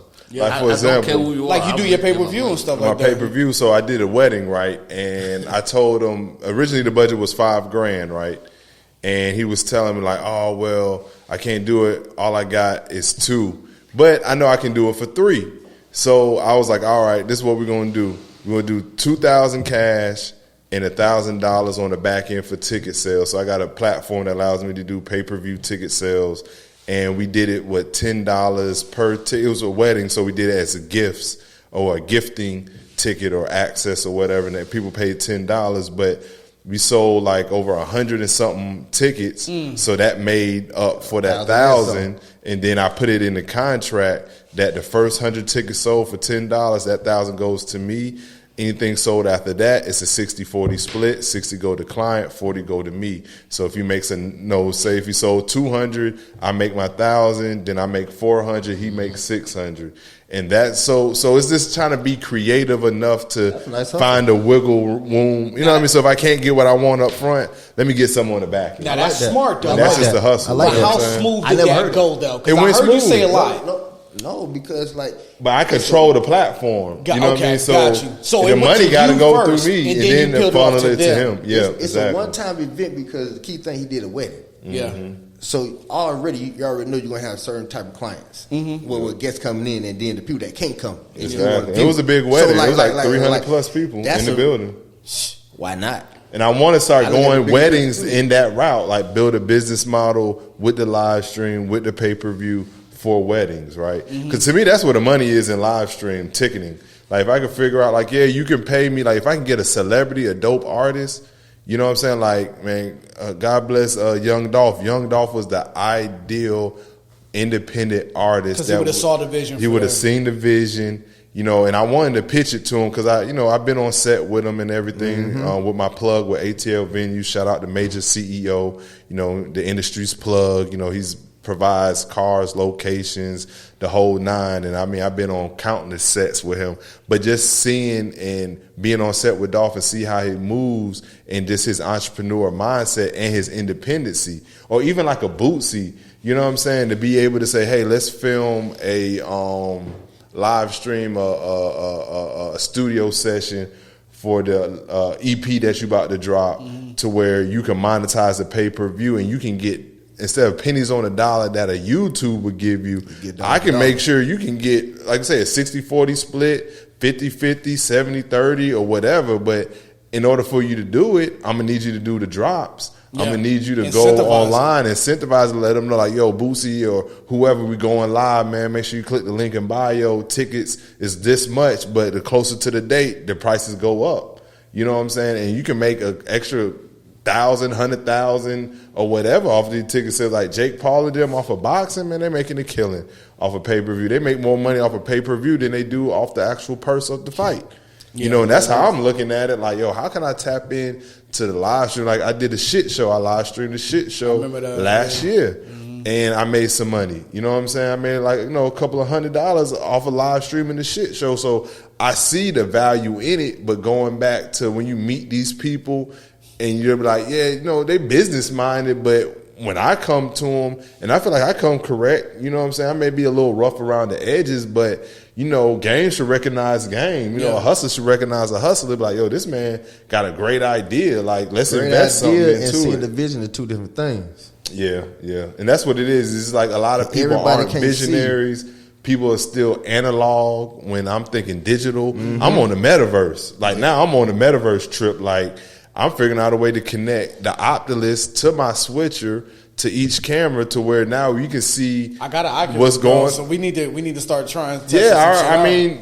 My only thing I need is just some tablets so I can connect, because you can view what the people see on the Optilus on your phone or to the tablet or your TV or whatever. But I just need something that has an HDMI output to go from Optilus to switcher HDMI into to device. Now, so then I can switch it. I brought it to the TV, and I'm sure, and I know you can bring it out of the TV into like the switcher. So we can start running some tests. I got two, like my guy Sovio, Capital Guru. Shout out to Capital I actually almost brought it today. Oh, for real? Yeah, I got two partners that got one. So it's like we got enough to like do the virtual boxing to where it's like you can see what they see in the virtual meta world, but then we have another camera on the outside seeing them in the physical while they fighting and punching and make it like kind of comical or whatever. Yeah. You know what I mean? But this is something to play around with in the metaverse. Huh? You stepping into my ring. Yeah, I'm trying that's to get what into I'm saying, like all that Unreal Engine. Like, I just need the software. Like, I'm hip to it. Do y'all got the suit or the helmet or? No, it's just a regular joint. You know what I'm saying? Just the face? Just the face. And because now they're doing like the haptic feedback on your gloves. Yeah. I'm working on getting the suit so I can do the full body booty shaking. All no, that it's a dude that I seen where he's already developed his own avatar through Unreal Engine. But Unreal Engine, that shit is like fucking lifelike. You know what I'm saying? But to avoid doing the manual rigging, getting the suit, you pretty much all you're doing just taking the code in and just dropping over to the character. Then from that point, so I'm trying to avoid rigging. So I pay for that suit. Yeah, how much is it? Well, pretty penny. I thought you had it. So no. So you had it like no, we just got the helmet. Production and stuff. So I just got the guy. Yeah, it's the helmets. That's all. That's an Optilus joint. The Facebook. Okay. Yeah. Nah, that's a start though. I mean, I want, but that's what I'm saying. I'm forever moved. Like when I was in college and shit, you know what I'm saying, dealing with my professor. Like, that's one thing she liked about me was I was forever researching, bro. Forever researching what's the new trend, what is moving in what direction. I mean, obviously, me getting in the live stream, I seen something, you know what I'm saying, and I just invested in, and I'm seeing to the point where it's like, shit, I may not have to work. You know what I'm saying? I'm making this work for myself 100%. Yeah. But if I can find these gigs like I've been working where it gives me the flexibility, shit, I'm gonna work and hustle. You know what I mean? Exactly. I mean, you could turn, like, you could flip it. You could turn, because right now, for me right now, this is still like a side hustle for me. And then I got my 9 to 5, but eventually my 9 to 5 is gonna be my side hustle. I'm gonna turn that shit around. Yeah. I'm gonna work as many jobs because there's gonna be a point where I already calculated. I know how much I have to make more money doing this than at work. It's not that much. I just really want to work the job for the benefits for the to do that medical. right. You have to learn to say no to clients. Oh, I'm learning that, yeah. Because, and to lowball yourself, or you're going to be, like I keep saying, who going to be the one that will be like, okay, here's $50K for this project if anybody is a major. And if, for example, if you major and you want free services, that means that you're not that major as you think you are. Right. That's why I don't. You're not a Me boss. personally, I don't like to hear those conversations when somebody, because somebody getting paid. You know what I'm saying? So, like somebody getting paid, whether the venue getting paid, the bar getting paid, or the guests that came to the event getting paid. Yes. Why am I the Yeah, only why am I- one getting paid? Yeah. And that's crazy though, and this is another good hot topic I think we can speak on is people not knowing the value of what we bring to the table, which is astonishing. But maybe I can see why, because maybe 10 years ago, 15 years ago, They don't you see know, the but value the in it. landscape has changed to where we are, if not the most important piece of the puzzle, right? Like there was a post saying like how important DJs are to the music industry, right? But I'm like, shit, I think us videographers is like neck and neck, if not above, because if we don't document the experience of the artist and the DJ spinning the artist's music, If you don't see it, it didn't then happen. it never exists. Like if a tree falls in the woods, nobody's there to see it or hear it. That motherfucker does not exist. Yeah, Just like exactly. an artist, you ain't shit. But well, let me not say that because you guys are shit. Yeah. But just saying you're in like what was my analogy? Where it's like if you're a star in the solar system, right, and nobody sees that star in the galaxy, do you exist? No. And technically you don't, you do, but you don't, because no one can say, oh, that's the star of Orion's belt. It took somebody to capture that star and bring it back to the world to say, this is the star It's like of, the tree, just like you said, the tree you know falls what I in the mean? woods. So Nobody's us around. being the videographers, we're the telescopes, we're the satellites, we're the ones who capture the star to then bring it back to the masses to recognize and it doesn't make as us if more you're a important, star. but we are a very important aspect of Man, that. we're If the everybody, most. if everybody said no, Into those? if everybody said no, people gonna start paying. Yeah. If you come to me and say no, you come to you and say, oh, yeah, you do it for free, the circle gonna keep going. Yeah. If you say no, they gotta pay somebody to do the job. Yeah. And go ahead. If an artist don't understand, okay, it go back to it. DJs and videographers, yes, they're on the same page, but it take a receiver and a transmitter to communicate, right? So if the artist don't understand how valuable this person is, the communication is lost. So the lack of knowledge plays a major part. Everybody jumping the game, jumping off the bridge, but not knowing why they jumping. Understand why you're jumping off the bridge. What are you jumping for? What are you getting yourself into? Any job that I do, I'm going to do any form of research. So if I'm going to do it, I like it. I'm not doing it just for the pay. Like, nah, I have a reason to doing it. So if I was an artist,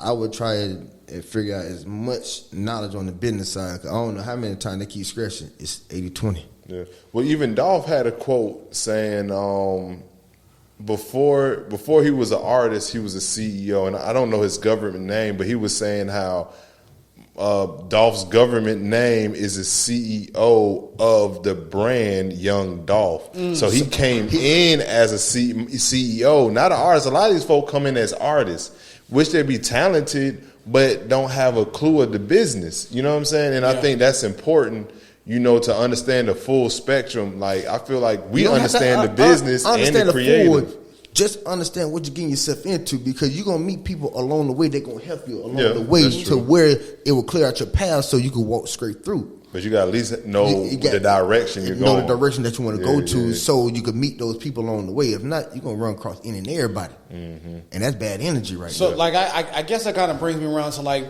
the next thing I'm thinking about. So when y'all all started out, I'm sure y'all had pretty clear of a vision. Like, hey, how much did the vision change from, like, you said, okay, I'm gonna be a creative, I'm gonna jump into the field that I'm in.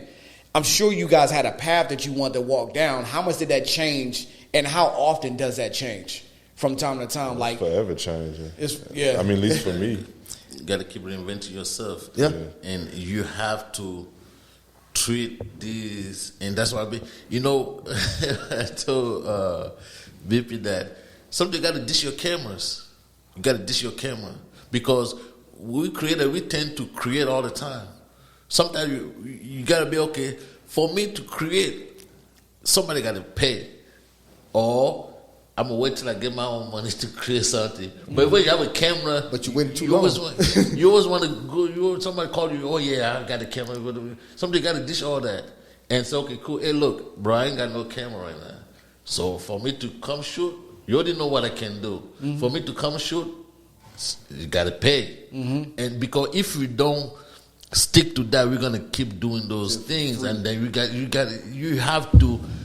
Or creator got to stay out of that stuff, and that's what's been seeing that problem with all the creators. That we tend to love creating that. We focus too much. It's business. Yeah. If you don't make money, you're failing. Yeah. So how long did it take you for you to be like, okay, I'm getting into this, and for you to actually start transitioning into like understanding the business aspect of it? Because it's like sometimes, like I feel like we're learning at the same time. Like you're learning how to be a better creative and to learn how to be a better businessman. Like Depend how you do. Like me, when I jump in the game, I start charging. Like you gotta, like I'm not just talking. You gotta start charging. Even when you're learning, you gotta start charging. If you really want to do creative, if you want to make a living out of it, you gotta charge. Because sometimes, like when I first started,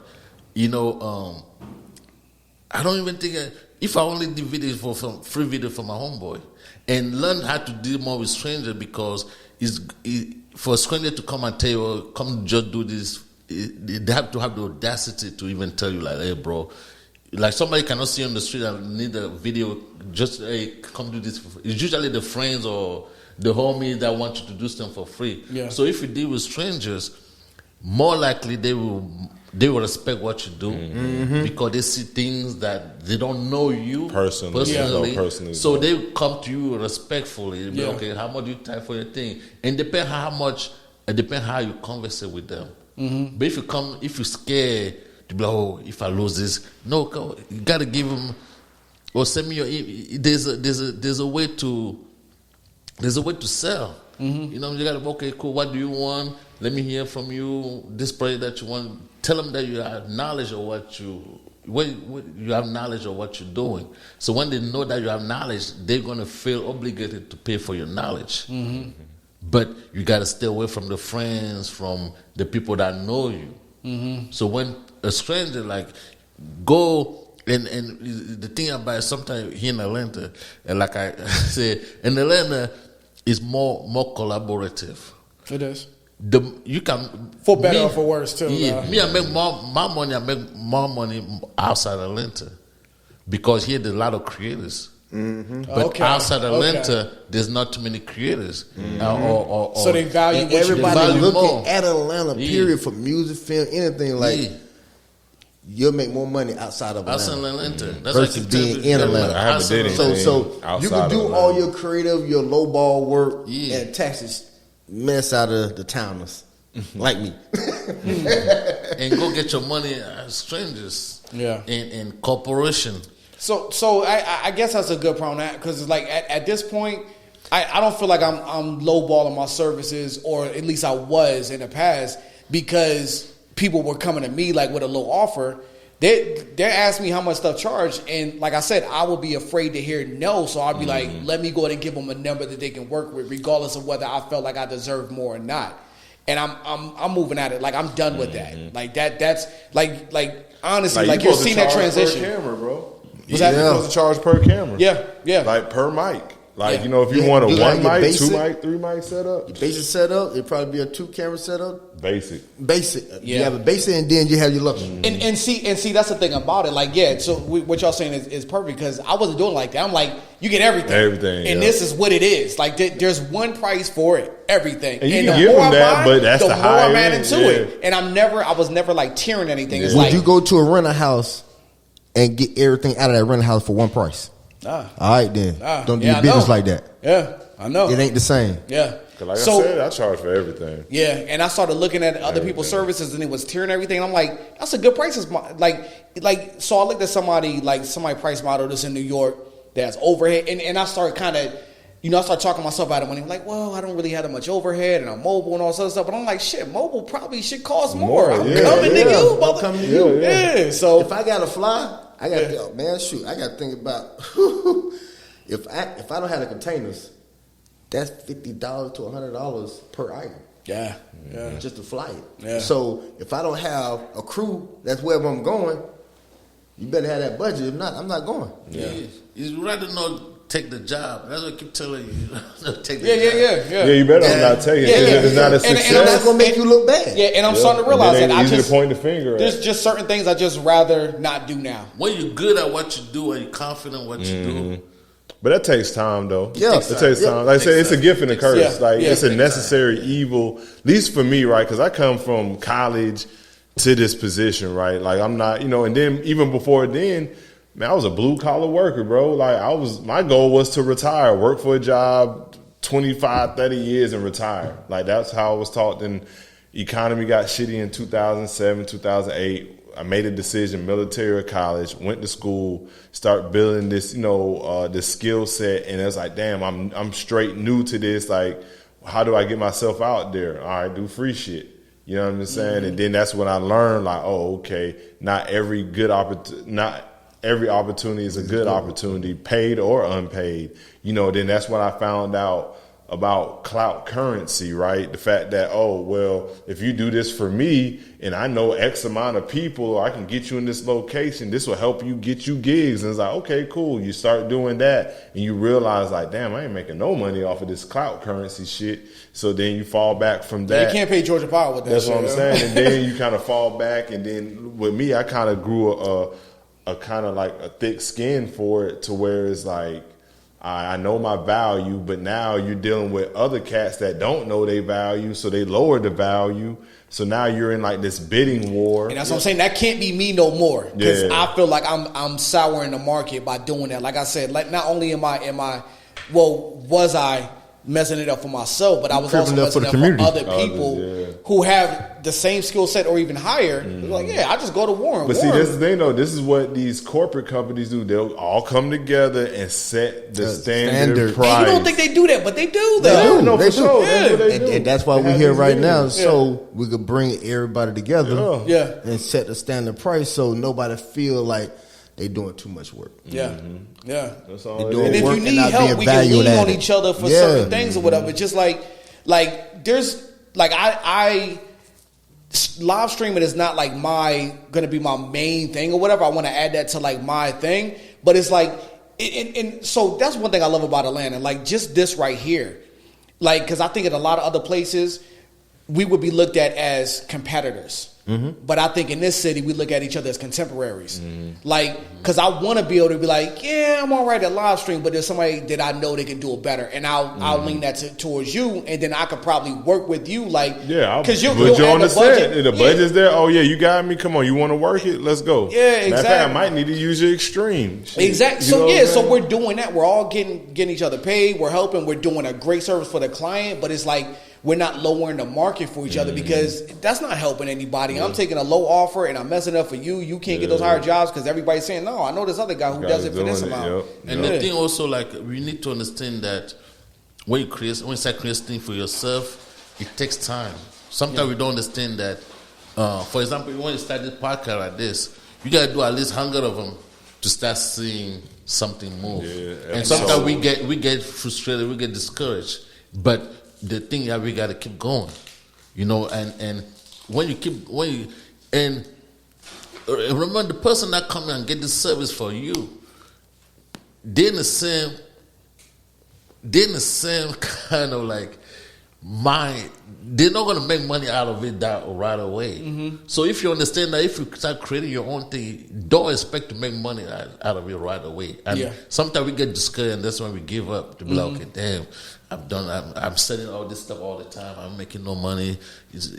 Like, what's going on? But that's when you have to get your business mindset. They got to start sponsoring.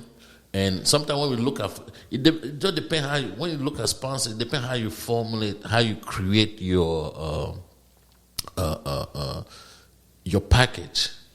And sometimes we think that sometimes sponsor is private sponsor. Sometimes government, a grant could be you can get a grant. I started talking to You know somebody what I'm saying? about You can that. get a grant, you can get a loan. And so we got to stop hustling and start doing business. Yeah. You know what I'm saying? Yeah. And sometimes we think that we just got to be, if you hustle, you're going to hustle your whole life.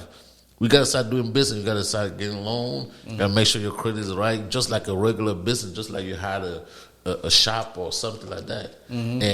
And when you go that route, it's guaranteed that if you keep going, you're gonna make some shit. And that's what I do for my academy. You know, I'm not afraid to reach out to this community to be like, okay, I can offer my academy to your school. You know, I'm not afraid to go and ask for a loan to be like, okay, and I'm trying to get this loan to create this project for my own, create this movie. And when you start going like that, you're gonna say, okay, I'm doing business. Like a customer that's come to you is just like, okay, I can turn you down. You know, you got power now. Yeah. Because it not just depends on his income to be like, hey, I need to get that income. Yeah. Okay.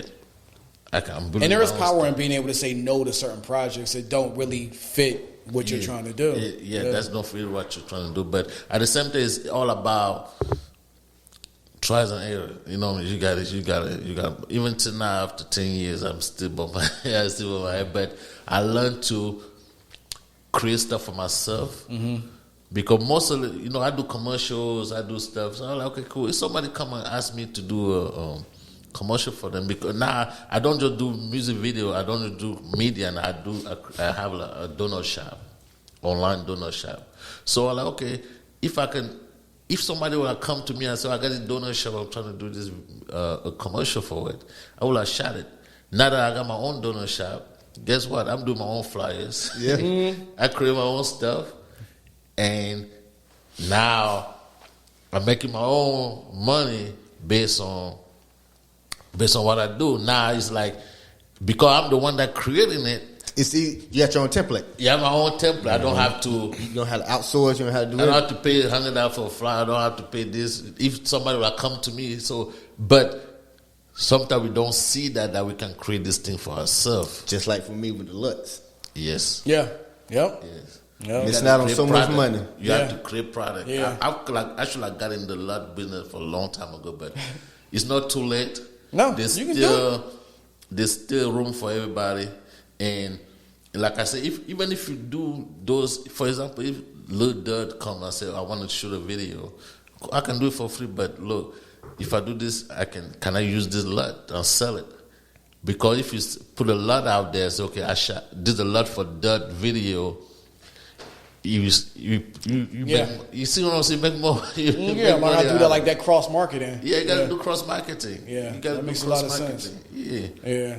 I'm glad we really kind of sat down. Like this is, I feel like this is gonna be like one of like many sessions where we all sit down and like really kind of share a game and actually, you just kind of just chop it up. Like I really love talking shop with all y'all because I already learned so much. Like I got so many ideas like stewing in my head right now of like all the things that we could do. Like I know your Lut Pack about to come out now that we already talked about it. So Got me thinking it's just now, yeah. so many different I'm things. gonna call you later on, if you don't. And then with marketing wise, I can talk to him. Yeah, if I got product out, I put a preset out for how to speed up your for editors. It's a how do you You have call a that? format. Yeah, so it's a preset, but I'm about to start putting a lot of LUTs out. And like I keep saying, reach out, we in the webs, these are digital product. So push your product outside your comfort zone, outside your homies, outside your stuff. You're gonna sell them all. And the same thing that we create, somebody will come and ask you to create a commercial for them. Is something is hard for us to create our own commercial. For example, just like a mechanic car is always messed up. You know what I'm saying? The mechanic car always He messed got up. to somebody. You know what I'm saying? The mechanic car is always messed up. Or but- hairdresser's hair always messed yeah, up. but you have to get out. You have to get out of there. Yeah. Yeah, I can it's say- so hard, but you have to get out of there. Because speaking of that, that commercial that you did for me during the TEDx, right? Oh, that was him that did it.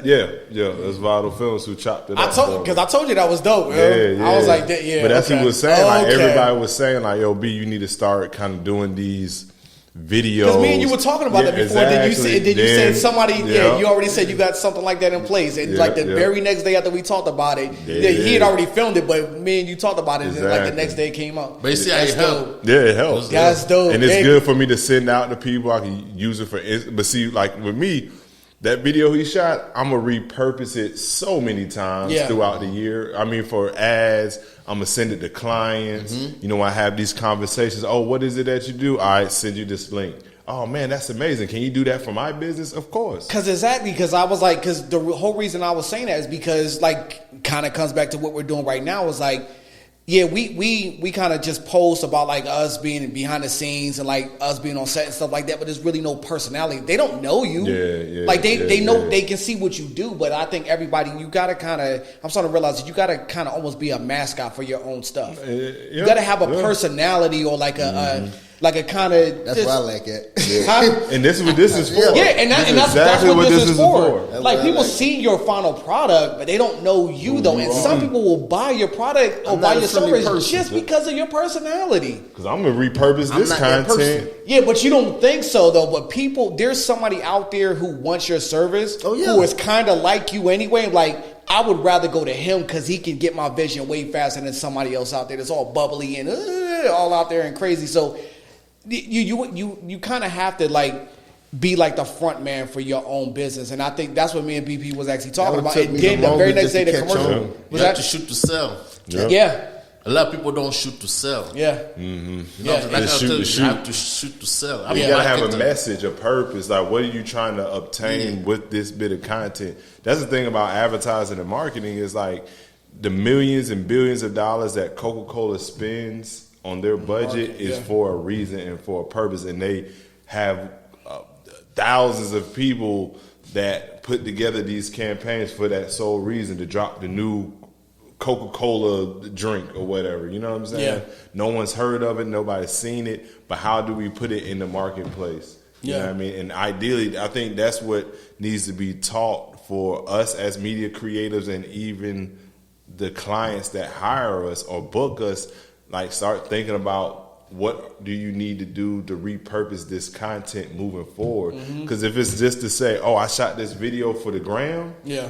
then it's like, well, you lost already. Yeah. You know what I'm saying? You Yeah. lost. Like you're not going to see your return on that $3,000 project that you put. You're going to sit there and be thinking like, man, I spent $3,000 damn dollars. I only got 300 likes. And you telling me your Only got 300 one likes content up, too. is the only thing that gives you value versus, well, damn, I just got 30 new clients. You know what I'm saying? Versus 300 new likes. Yeah, yeah. Like, to me, likes don't mean nothing. You know what I'm saying? I want to know this bit of video. This got me 2-3 gigs this month. Yeah. To me, that's the ultimate goal. Yeah, and you can't worry about like followers and likes and stuff like that. You got to worry about like because there is influence outside of that.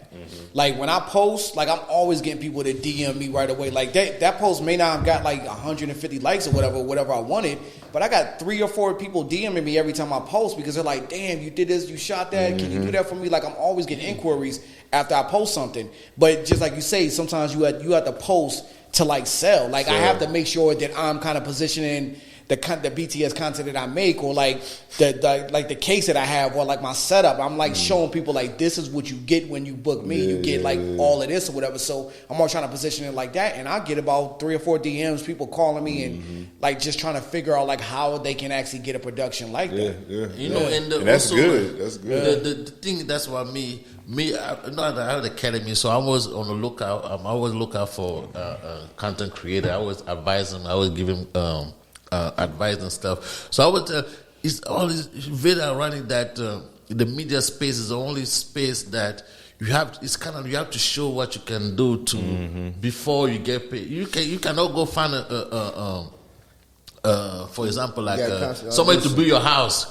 Come build my house first to see if you can build houses. No, Yeah. We gotta you saw my always BTS. audition. You know I can build houses. Or do my You surgery You before, gotta pay me before I move. Yeah. We have to start thinking that Big way. facts. We Yeah. got to start, or we're gonna keep. We're gonna be. I'm not. I don't want to be a. auditioning no more. What's that? Ain't no more auditioning. Like, Yeah. Yeah, what? there's no more. At this audition. point, You it's called me for a done. reason. Yeah, Yeah, and, like- and see, that's the thing about. So I had somebody was interested in me like producing like the content for them or whatever. And when she had called, like I felt like I was on a job interview. I'm like, you called me for a reason, like you know what I'm capable of. You looked at my content. Like if my content is that impressive for you to call me, it shouldn't really be that much of a conversation after that. But she was like asking me all these questions, like, how did you start? Where'd you get your education? Why did none of that's relevant?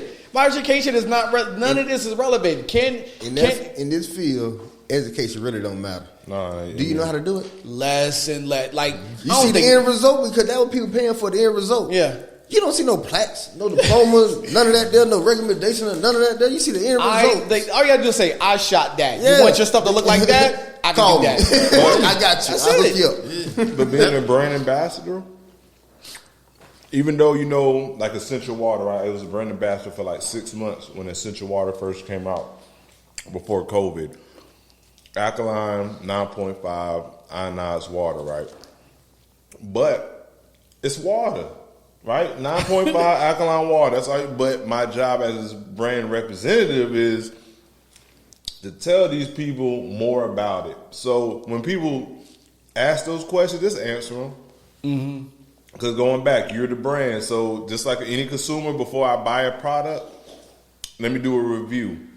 Or let me ask these questions. You know what I mean? Because people value their dollars. And nowadays we live in a society where Understandable.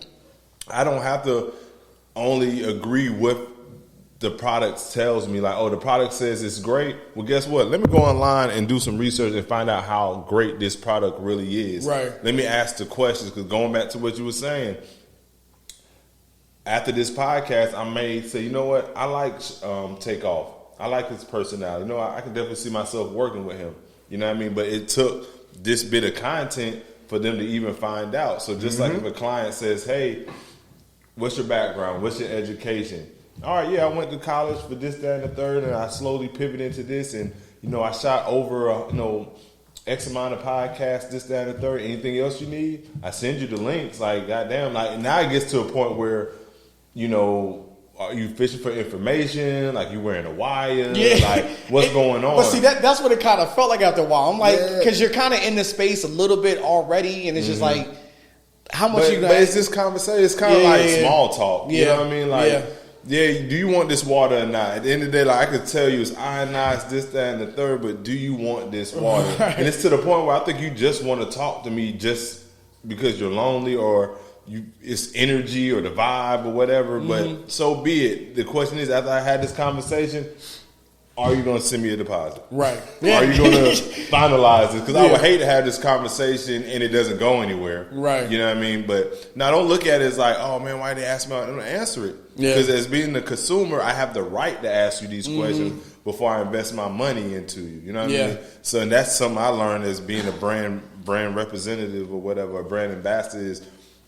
As simple as this is like, shit, you still got to inform them. You still got to educate them. Yeah. You know what I mean? Yeah, there's elements to that. Yeah, you just gotta have the patience with the consumer because a lot of times consumers are, they're kind of like sheep. Like, you know what I mean? Like, you gotta kind of be a herder and just Gotta lead them guide into them, the yeah, guide them yeah. to where you want them to go. If not, you know, Yeah, I mean, yeah. it's a part That's you gotta my love issue. it. It's like a necessary evil. That's where assistant come in there for me, man. And that too, or you hire I'm not people that in guy. I'm positions sorry. to do that. Yeah. I have zero patience. I'm That's sorry. true. That's true. Yeah, I get straight to the that's- business. It all comes down to confidence. You got to be confident on yourself. With yourself, you got to be confident that you know what you're doing. Mm-hmm. You have to be confident. You got to let the people, you got to let the customer know that you know what you're doing. Mm-hmm. Because sometimes when they feel that you don't confident, that's why they're going to turn and lowball you. Mm-hmm. But up front, you got to let them.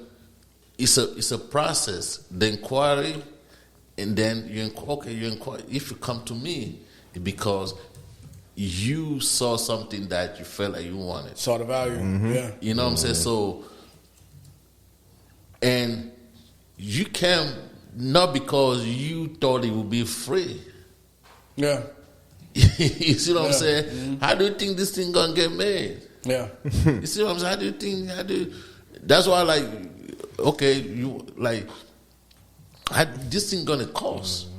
Because sometimes you don't want to do something that we end up working at $2 an hour. Yeah. Because sometimes, man, and that's what in the past I wasn't doing that. I wasn't factoring how much I was actually spending on posts. I'm like, okay, up front to record, I got paid that amount of money, and I'm like, damn, in post they call me 5 and 6, 7, 8 times at And different that's times. where I get mad at. And Most. infinite changes and Put different. that in the contract. You get 2 revisions. Third one, you charge it. Yeah, but you see, and you have to. But see, I wasn't even thinking about that up front. I was just like, okay, you want an hour-long podcast, and you're gonna pay me this amount of money. I'm like, okay, but then it's like, damn, all the revisions that I'm doing, fuck this. Like you said, it could wind up being $2 an hour. All the hours that you want to spend it on. That's why this untold kind of like the lot of thing that got created that never got out because people lowball themselves and then they can't finish the job. A lot. I see get people that I shot my video with this guy for a year ago. I say I haven't got a thing because you pay so cheap. Yeah, and then he hustle. They can't figure it out. Now he had no time. Yeah. He had no time. He probably lost the footage. Memory card got damaged. Hard drive failure. It's so many sensitive technical issue, and then time consuming to where you didn't factor in the proper number for yourself. I did this podcast, right? Once again, not going to mention anything, right? So I did this podcast for this group, and my card got corrupted. But the way they was trying to position me was like an intern. No. They gave me a position in the title, but I was still like an intern because we had literally had interns here, and so they didn't have no budget or nothing. And I want to say it was just the universe telling me run because the memory card got corrupted, and I'm like, damn, how the memory card get corrupted? But the other footage is on there. Like the footage that was on the card is still on there, but the most recent footage that I recorded was corrupted. Oh. And they was asking for it and became almost like not an issue, but it was just like, yeah, our original agreement was if I provide my services, then because of you guys' expertise in PR, publicists, and legal, y'all would help me. But they wasn't doing nothing for me, but I was doing stuff for them. And then that moment, that issue happened with the car, and I just thought about it. I was like, man, it may have been a sign for me just to run, not to continue working with them, because obviously they was going to use me, give me a title, but technically they got me in an intern position. It's like, yo, I ain't intern for shit in about 6 years, you know what I'm saying, since I graduated school. So I'm like, and then my business is actually making profit. So it's like, to me, I'm more of an importance than what I'm doing for you guys, because you are trying to get members to pay dues to then be able to pay people. But I'm like, yo, if you put y'all expertise and energy to what I got, what is making money, it will make more sense. So I had to take a step back. I'm like, yo, I'm bringing more value to this. Why am I potentially putting myself in a situation where, oh, Brian, we need you for this? It's like, matter of fact, with all that happening, they called me out the blue asking me to do something for them. I'm like, thinking in my head, like, y'all don't even consider a budget now. So y'all got that comfortable with me in that short a period of time, even if I fucked up, just to do free shit and not want to pay. And I want to be paid. So if that incident happened, I'm like, damn, I got to pay these motherfuckers back because I fucked up. Because they paid me. Right. But if you don't pay me, I ain't got no fuck it. Whatever happens, happens. I'll walk away real quick. Walk away. And then I realized, I'm like, damn, these folks ain't trying to pay me. They don't want, like, that's not even in the makeup, nor do they want to honor the original conversation. You know what I mean? To offer the services, like bartering services. So after that, I was like, I ain't talked to them. I haven't seen any emails. And it's like little things that wasn't honoring. Like, I still ain't got a company email and all this other shit. I'm just like, yeah, y'all just want free work, and then y'all got interns. I'm like, yo, y'all just need to keep that same intern model because I'm making money off of this. You know what I'm saying? I'm profiting off of it. I'm saving money. I'm reinvesting in a brand. And it's like, if you guys just want me to follow y'all, like, nah, y'all need to follow me. Yeah. Because if you help me build my brand, shit, I could pay y'all. Yeah, and that's just all part of just building your infrastructure and actually knowing your value. But like just like I said, proof of concept is very important. proof of concept. Yeah. It all goes back to that. It all goes back to like building your own infrastructure, proving your own concept, so that people can look at it and just know right off top that this is actually working. But shit, yo, we could talk about all this shit all night long. Yo, I'm glad everybody came out. We definitely got to do this again. Definitely enjoyed myself. Definitely. All right, so it's good talking to y'all. All right, I guess we gonna roll. That's it. Do we need to drop any like follow us, whatever? Yeah. Let's go and do that. So let everybody know where they can follow you at. Once again, this is BP on set. With Onset and Co. You can follow me on my business page at Onset and Co. That's ONSETANDCO. What I mainly do, live stream productions, hybrid media, multicam live stream, the whole nine. You know, I've done a couple of things here in Atlanta, ESPN, TEDx Buckhead, streamed at the Fox Theater, so on and so forth. So if you need anything live stream, I'm your go-to guy. And that's it. Okay, you're tuning in with Takeoff, Direct Takeoff. You can follow me on my personal page, GPTOW. Hold on. GPTOWTO. GPTOWTO. Going places, take off with Takeoff. All right, bet. Yo, this is Warren from 404 Creators. You can follow me right at that page right there, 404 CREATORS. I love being here, and I think this is dope. This is Vado. You can follow me, Vado Films. Everything Vado Films. VADOFILMS. YouTube, Facebook, Instagram, TikTok, Snapchat, whatever. And you can go get my donuts. You know, like I said. Shameless plug. You know what I'm saying?